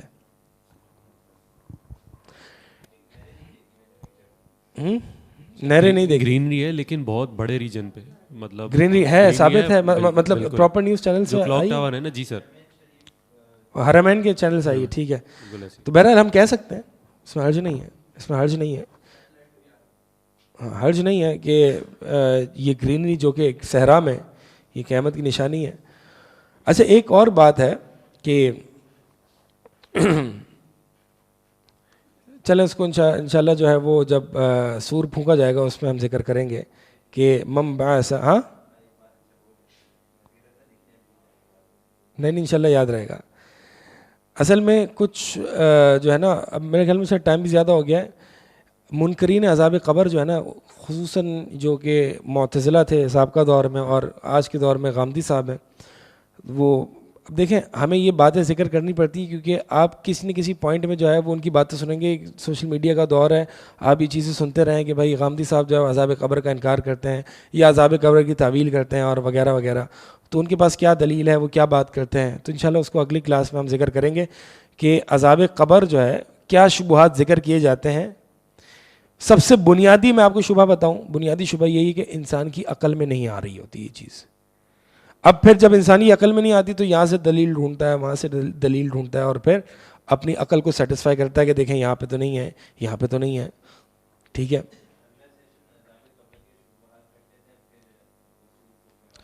ہاں وہ پورا اس کو الگ ہی ایک ہی کور کر لیں گے, یعنی پورے اس میں ہم شبہات نہیں کریں گے. جیسے کہ آج کچھ عقائد کی باتیں تھیں اور پھر کچھ جو ہے وہ حدیثیں وغیرہ ہوں, تو دونوں انشاءاللہ دیکھ لیں گے جہاں پر انشاءاللہ وہ رہے گا. ٹو ڈو ٹاسکس میں کیا کیا ہم نے اس برزخی زندگی میں سیکھیں جی, گنوائیں. محاسبہ, موت کی یاد, ان دا نوم, نوم سے سونے سے پہلے یہ دونوں کام کرنے ہیں, ٹھیک ہے. تیسری بات قبرستان وزٹ کرنا ایٹ لیسٹ مہینے میں ایک دفعہ, ایٹ لیسٹ, تاکہ دل نرم ہو. میں نے کیوں قبرستان سب سے زیادہ بینیفیشل ہے, کیونکہ انسان جو چیز دیکھتا ہے نا, لیس الخبر کالمعاینہ, جو انسان دیکھتا ہے نا وہ سننے سے نہیں. یعنی انسان سن رہا ہے کہ اس کی موت ہو گئی, اس کی تدفین ہو گئی, یہ سن رہا ہے, ایک حد تک اس کو ہلائے گی, تنبیہ ہوگی کہ بھائی موت کو یاد کر لو. لیکن انسان خود سے قبر کو دیکھ رہا ہے تو وہ زیادہ جو ہے وہ بینیفیشل ہوگی, زیادہ موٹیویٹنگ ہوگی. تو انشاءاللہ ایک ہفتے میں ایک نہ ایک دن. تیسری بات جو ہم نے کر لی ہے, جو ہم نے بات کر لی ہے کہ یہ ٹو ڈو ٹاسکس ہیں, اور کیا ہے, استغفار. استغفار پہ بھی ہم نے بات کی تھی کہ استغفار جو ہے وہ روز کی بنیاد پر انسان دل سے استغفار کرے, توبہ کرے, اور صبح شام کے اذکار, عصر کی نماز اور عشاء کی نماز, فجر کی نماز جماعت سے پڑھنا, ٹھیک ہے. آج بھی یہ بات ہو گیا کہ فجر کی نماز جو ہے ہم نے جماعت سے پڑھنی. دیکھیں اگر مسجد دور ہے تو کم از کم یہ 2 نمازیں فجر اور عصر کی نمازوں کو لازمی جماعت سے ادا کریں. یہ 2 وہ ٹھنڈی نمازیں ہیں کہ جو اللہ کے چہرے کے دیدار کا سبب بنتی ہیں, جیسے کہ حدیث میں آتا ہے. یہ 2 نمازیں جماعت کے ساتھ اس کو اچھے طریقے سے پراپر طریقے سے اس کو پڑھیں. ہاں میں آپ کا سوال سمجھ گیا. اگر آپ کو مسجد نہیں مل رہی, میں سمجھ گیا, وہی بتا رہا ہوں کہ اگر اہل البدع کی مسجد ہے تو, اور اگر دور ہے, ٹھیک ہے, تو گھر میں نماز پڑھ لے. اہل السنہ کی, اہل الحدیث کی مسجد اگر قریب ہے, ہاں اگر قریب, یعنی اگر مثال کے طور پر تھوڑا سا بائک وغیرہ میں جانا پڑتا ہے یا گاڑی میں جانا پڑتا ہے اور ایزیلی اویلیبل ہے, تو کم از کم عصر کی نماز کو نہ چھوڑیں. لے مین ہے تو کوئی مسئلہ نہیں ہے, ویسے عموماً جو ہے نا, جو اہل البدع کی مساجد میں جو ائمہ ہوتے ہیں نا, وہ ہماری طرح نہیں ہوتے, وہاں کی علماء ہوتے ہیں. علماء عموماً امامت کراتے ہیں, وہ علماء ہوتے ہیں. تو بہرحال اگر وہ ہے تو انشاءاللہ وہ کوئی مسئلہ نہیں ہے, لیکن کوشش یہ ہونی چاہیے کہ جو سنت کے مطابق نماز پڑھا رہا ہے اس کے پیچھے نماز پڑھنی چاہیے. اچھا, اور ایک اور بات جو ہے وہ عذاب قبر کے تعلق سے ہے کہ انسان سورہ ملک کو یاد کرے اور اس کو فریکوینٹلی پڑھے. ٹھیک ہے, یہ المنجیہ والمانعہ, اللہ کے نبی صلی اللہ علیہ وسلم فرمایا کہ یہ عذاب قبر سے مانع ہے یعنی روکنے والی ہے, وہ منجیہ تنجیہ من عذاب القبر, جو اللہ کے عذاب قبر سے جو ہے وہ اس کو بچا لیتی ہے. سورہ ملک کی تلاوت اس کو فریکوینٹلی کریں, اس کو یاد کر لیں. اور صرف تلاوت آپ کو نہیں بچائے گی, تلاوت میں جو عمل ہے نا وہ بچائے گا آپ کو. یہ بات ہمیشہ یہ تو طے ہے کہ صرف الفاظ نہیں بچائیں گے, عقیدہ بچائے گا. سورہ ملک کے مطابق عقیدہ اور عمل کو ڈھالنا یہ آپ کو بچائے گا. فریکوینٹلی جو ہے وہ اس کو کریں, اور پیشاب کی چھینٹوں سے بچیں, طہارت میں خاص خیال رکھیں, کیئرلیس نہ ہو ان معاملوں میں. اس سے بچنا جو ہے وہ کوئی بہت بڑی بات نہیں ہے. اور اسی طرح نمیمہ جو ہے وہ انسان ایک کی بات دوسرے تک نہ پھیلائے. یہ سارے عذاب قبر کے اسباب ہیں. میں نے یہ پہلے شاید بتایا تھا کہ یہ جو سوال یہ ہے کہ یہ جو عذاب جو آپ نے ذکر کیے ہیں جو حدیث میں آ رہے ہیں, یہ کیا جسمانی طور پر عذاب ہو رہے ہیں یا روح کو عذاب ہو رہے ہیں؟ تو میں نے یہ پہلے بتایا تھا کہ یہ جو جتنے عذاب قبر ہو رہا ہے, یہ جنت میں یا جو مردے کو نعمتیں مل رہی ہیں عالم برزخ میں, یہ روح کو بھی مل رہی ہیں اور جسم کو بھی ہو رہا ہے. اب دیکھیں نا, پسلیوں کا آپس میں ملنا, یہ کس کو ہو رہا ہے؟ پسلی روح ہے یا جسم ہے؟ جسم ہے. ٹھیک ہے, اسی طرح قبر کا جو ہے وہ 70 میل 70 اسکوائر فٹ دور ہو جائے. 70 اسکوائر فٹ کتنا ہوتا ہے؟ یعنی ایک بڑا لان ہوتا ہے, اتنا بڑا, یہ فزیکل وہ چیز ہے نا. تو دونوں کو ہو رہا ہوتا ہے. اب یہ کیسے ہوتا ہے یہ نہیں پتا. ٹھیک ہے, اور اب مثال کے طور پر ایک شخص ہے جس کو, جو ایک مومن روح ہے, وہ جنت کے پھل بھی کھا رہی ہے, یعنی وہ تو روح ہے, اور پھر اس کو یہاں پر جو ہے وہ اس کو جسم پر بھی, یعنی اس کے لیے کشادگی پیدا کی جا رہی ہے اور جنت کی ہوائیں اور خوشبو آ رہی ہیں. یعنی یہ قبر میں بھی ہو رہا ہے اور روح کو بھی ہو رہا ہے, یعنی ایک طریقے سے ایک ڈبل پارٹی ہے. ٹھیک ہے, ہاں مطلب یہ ہے کہ یہ ایک روح بھی الگ نعیم میں اور فوائد میں ہے, اور ایک باڈی بھی الگ. یہاں تو انسان کو ایک ہی پارٹی زیادہ تر نصیب ہوتی ہے, وہ باڈی جسمانی ہے. لیکن اگر انسان عبادت کرتا ہے تو اس کو روحانی ایک لذت ملتی ہے. ٹھیک ہے, لیکن بہرحال دنیا کی زندگی زیادہ فوکسڈ ہے کس پر؟ فزیکل باڈی پر. برزخی زندگی زیادہ فوکسڈ ہے روحانی باڈی پر. لیکن اسی لیے میں نے شروع میں بتایا کہ عالم برزخ میں روح اصل ہوتی ہے, جسم تابع ہوتا ہے. اس دنیا میں جسم اصل ہوتا ہے اور روح تابع ہوتی ہے. نہیں, یہ اصل میں عموماً جو ہے وہ اہل علم کبھی کبھار اس کو ایک ساتھ ذکر کر دیتے ہیں. چونکہ یہ انڈیویجول لیول پہ ہم چل رہے ہیں نا, یہ انڈیویجول لیول پہ انسان کی موت آئی, اب وہ قیامت کی کوئی نشانی کو نہیں دیکھ رہا, وہ دجال کے آنے کو نہیں دیکھ رہا. ٹھیک ہے, وہ اس کی ایک اپنی الگ زندگی چل رہی ہے. تو ہم بیسکلی آخرہ سیریز کو زیادہ تر, میرا فوکس جو تھا شروع میں, کہ وہ اس کو انڈیویجول لیول پہ چلیں, کہ انڈیویجول لیول کی جب اس نے موت کو یاد کرنا ہے, موت آنی ہے, روح کہاں نکلے گی, روح نکل کے کہاں جائے گی, عذاب قبر کیسا ہوگا, اور پھر اس کے لیے کب اس کو دوبارہ اٹھایا جائے گا, جب سور پھونکی جائے گی. ٹھیک ہے. اور پھر جب سور پھونکا جائے گا پھر کیا ہوگا, آگے کی کیا معاملات ہوں گے انشاءاللہ. آخرت مضبوط ہوگی نا, آخرت صحیح بتایا انہوں نے کہ ایک انسان جو ہے وہ اپنی آخرت کو مضبوط کرے گا تو اس کی ساری چیزیں معاملات جو ہیں وہ آسان ہو جائیں گے. اس کا تزکیہ یعنی اس کو یہ یقین ہوگا کہ بھائی آخرت ہے, اس دنیا کے لیے میں نے نہیں جینا, دنیا کچھ بھی نہیں ہے, فانی ہے, ٹیمپرری ہے, اصل چیز ہے وہ آخرت ہے, اس کے لیے محنت کرنی ہے. اصل مسئلہ یہ ہے کہ ہمیں آخرت پتہ نہیں ہے کہ کیا ہے. نہیں, آخرت کی جو پارٹی ہے وہ ڈبل نہیں, وہ ایبسلوٹ اور پرفیکٹ پارٹی ہے. ہاں وہ میگا پارٹی ہے. ٹھیک ہے, بہرحال اللہ تعالیٰ ہم سب کو جو ہے وہ نصیب کرے. لیکن اگر یہ نہیں ہے نا, اگر یہ پارٹی نہیں ہے تو بہت سین بیڈ سین ہے, بہت بیڈ سین ہے. وہ سین والے آئے نہیں ہیں بھی آج, کہاں ہیں؟ تو فل آف سین ہے اور انسان یعنی گیم اوور ہو جاتا ہے نا انسان کا, ختم. اب اس کا کوئی ہے ہی نہیں, پوری زندگی بربادی اور جہنم کی آگ میں انسان جلتا رہے. وہی انسان جو ہے نا وہ ایک لمحے کے لیے ایک ڈپ برداشت نہیں کر سکتا جہنم کی. ایک ڈپ ملے گا نا اس کو جہنم کا, وہ ساری دنیا کی لذتیں, انٹرٹینمنٹ, پارٹی سب بھول جائے گا. تو جہاں ایک طریقے سے انسان خوش ہوتا ہے کہ ہم اللہ اور اس کے رسول پر ایمان لانے والے ہیں, انشاءاللہ اللہ سے امید ہے. میں نے وہی بتایا کہ بہت دفعہ جب ہم جنت کو پڑھ لیتے ہیں تو ہم اوور کانفیڈنٹ ہو جاتے ہیں. اسی لیے میں نے وہ حدیث سنائی, واللہ ما ادری وانا رسول اللہ ما یفعل بی, اللہ کی قسم میں بھی نہیں جانتا اور میں اللہ کا رسول ہوں کہ میرے ساتھ کیا ہوگا. تو میں اور آپ کہاں ہیں بھائی, ہمیں کسی کو نہیں پتا کہ ہمارے ساتھ کیا ہوگا. لہٰذا ہمیں تیاری کر لیں اور آخرت کو پہچان لیں. آخرت مضبوط ہوگی تو انشاءاللہ اعمال بھی اچھے ہوں گے. ٹھیک ہے, آخرت عموماً اچھی نہیں ہوتی. وَاسْتَعِينُوا بِالصَّبْرِ وَالصَّلَاةِ وَإِنَّهَا لَكَبِيرَةٌ إِلَّا عَلَى الْخَاشِعِينَ. اللہ تعالیٰ نے فرمایا نماز و صبر کے ذریعے مدد طلب کرو, اور یہ بہت مشکل ہے, ہیوی ہے. إِلَّا عَلَى الْخَاشِعِينَ, سوائے ان لوگوں کے لیے جو کہ اللہ سے خشیت رکھتے ہیں. اور وہ خشیت رکھنے والے کون ہیں؟ الَّذِينَ يَظُنُّونَ أَنَّهُمْ مُلَاقُو رَبِّهِمْ, جو یہ یقین پر ہیں کہ ہمیں کل کو اللہ کے سامنے کھڑا ہونا ہے, اللہ سے ملاقات کرنی ہے. آخرت پر یقین ہوگا تو نمازیں بھاری نہیں ہوں گی. یہ ہمیں نمازوں میں ایک بے چینی محسوس ہو رہی ہوتی ہے نا, کبھی ہاتھ یہاں جا رہا ہے, کبھی سوچ وہاں جا رہی ہے, کبھی یہ ہو رہا ہے, کبھی وہ ہو رہا ہے, کبھی تکلیف ہو رہی ہے کہ جلدی میں نماز سے نکلوں. تو یہ اصل میں ایمان بالآخرہ بہت کمزور ہے. ہمارا یقین مانے بہت کمزور ہے. اس کو بار بار پڑھنے کی ضرورت ہے. ہم نے یہ سیریز اٹینڈ کر لی, کیا ختم, ہم نے آخرت جان لی؟ نہیں, اس کو ریوائز کرنے کی ضرورت ہے. یہ حدیثیں پڑھیں, اپنے گھر میں ایسی کتابیں رکھ لیں. اور اردو میں مجھے صحیح سے جہاں تک یاد آ رہا ہے, عبدالرحمن کیلانی رحمہ اللہ کی ایک پوری سیریز ہے, قبر کا بیان, جنت کا بیان, قیامت کا بیان, جہنم کا بیان. یہ اردو میں کتابوں کی ان کی پوری سیریز ہے. اس کو جو ہے وہ ہر 1-2 مہینے میں اس کو ریوائز کریں.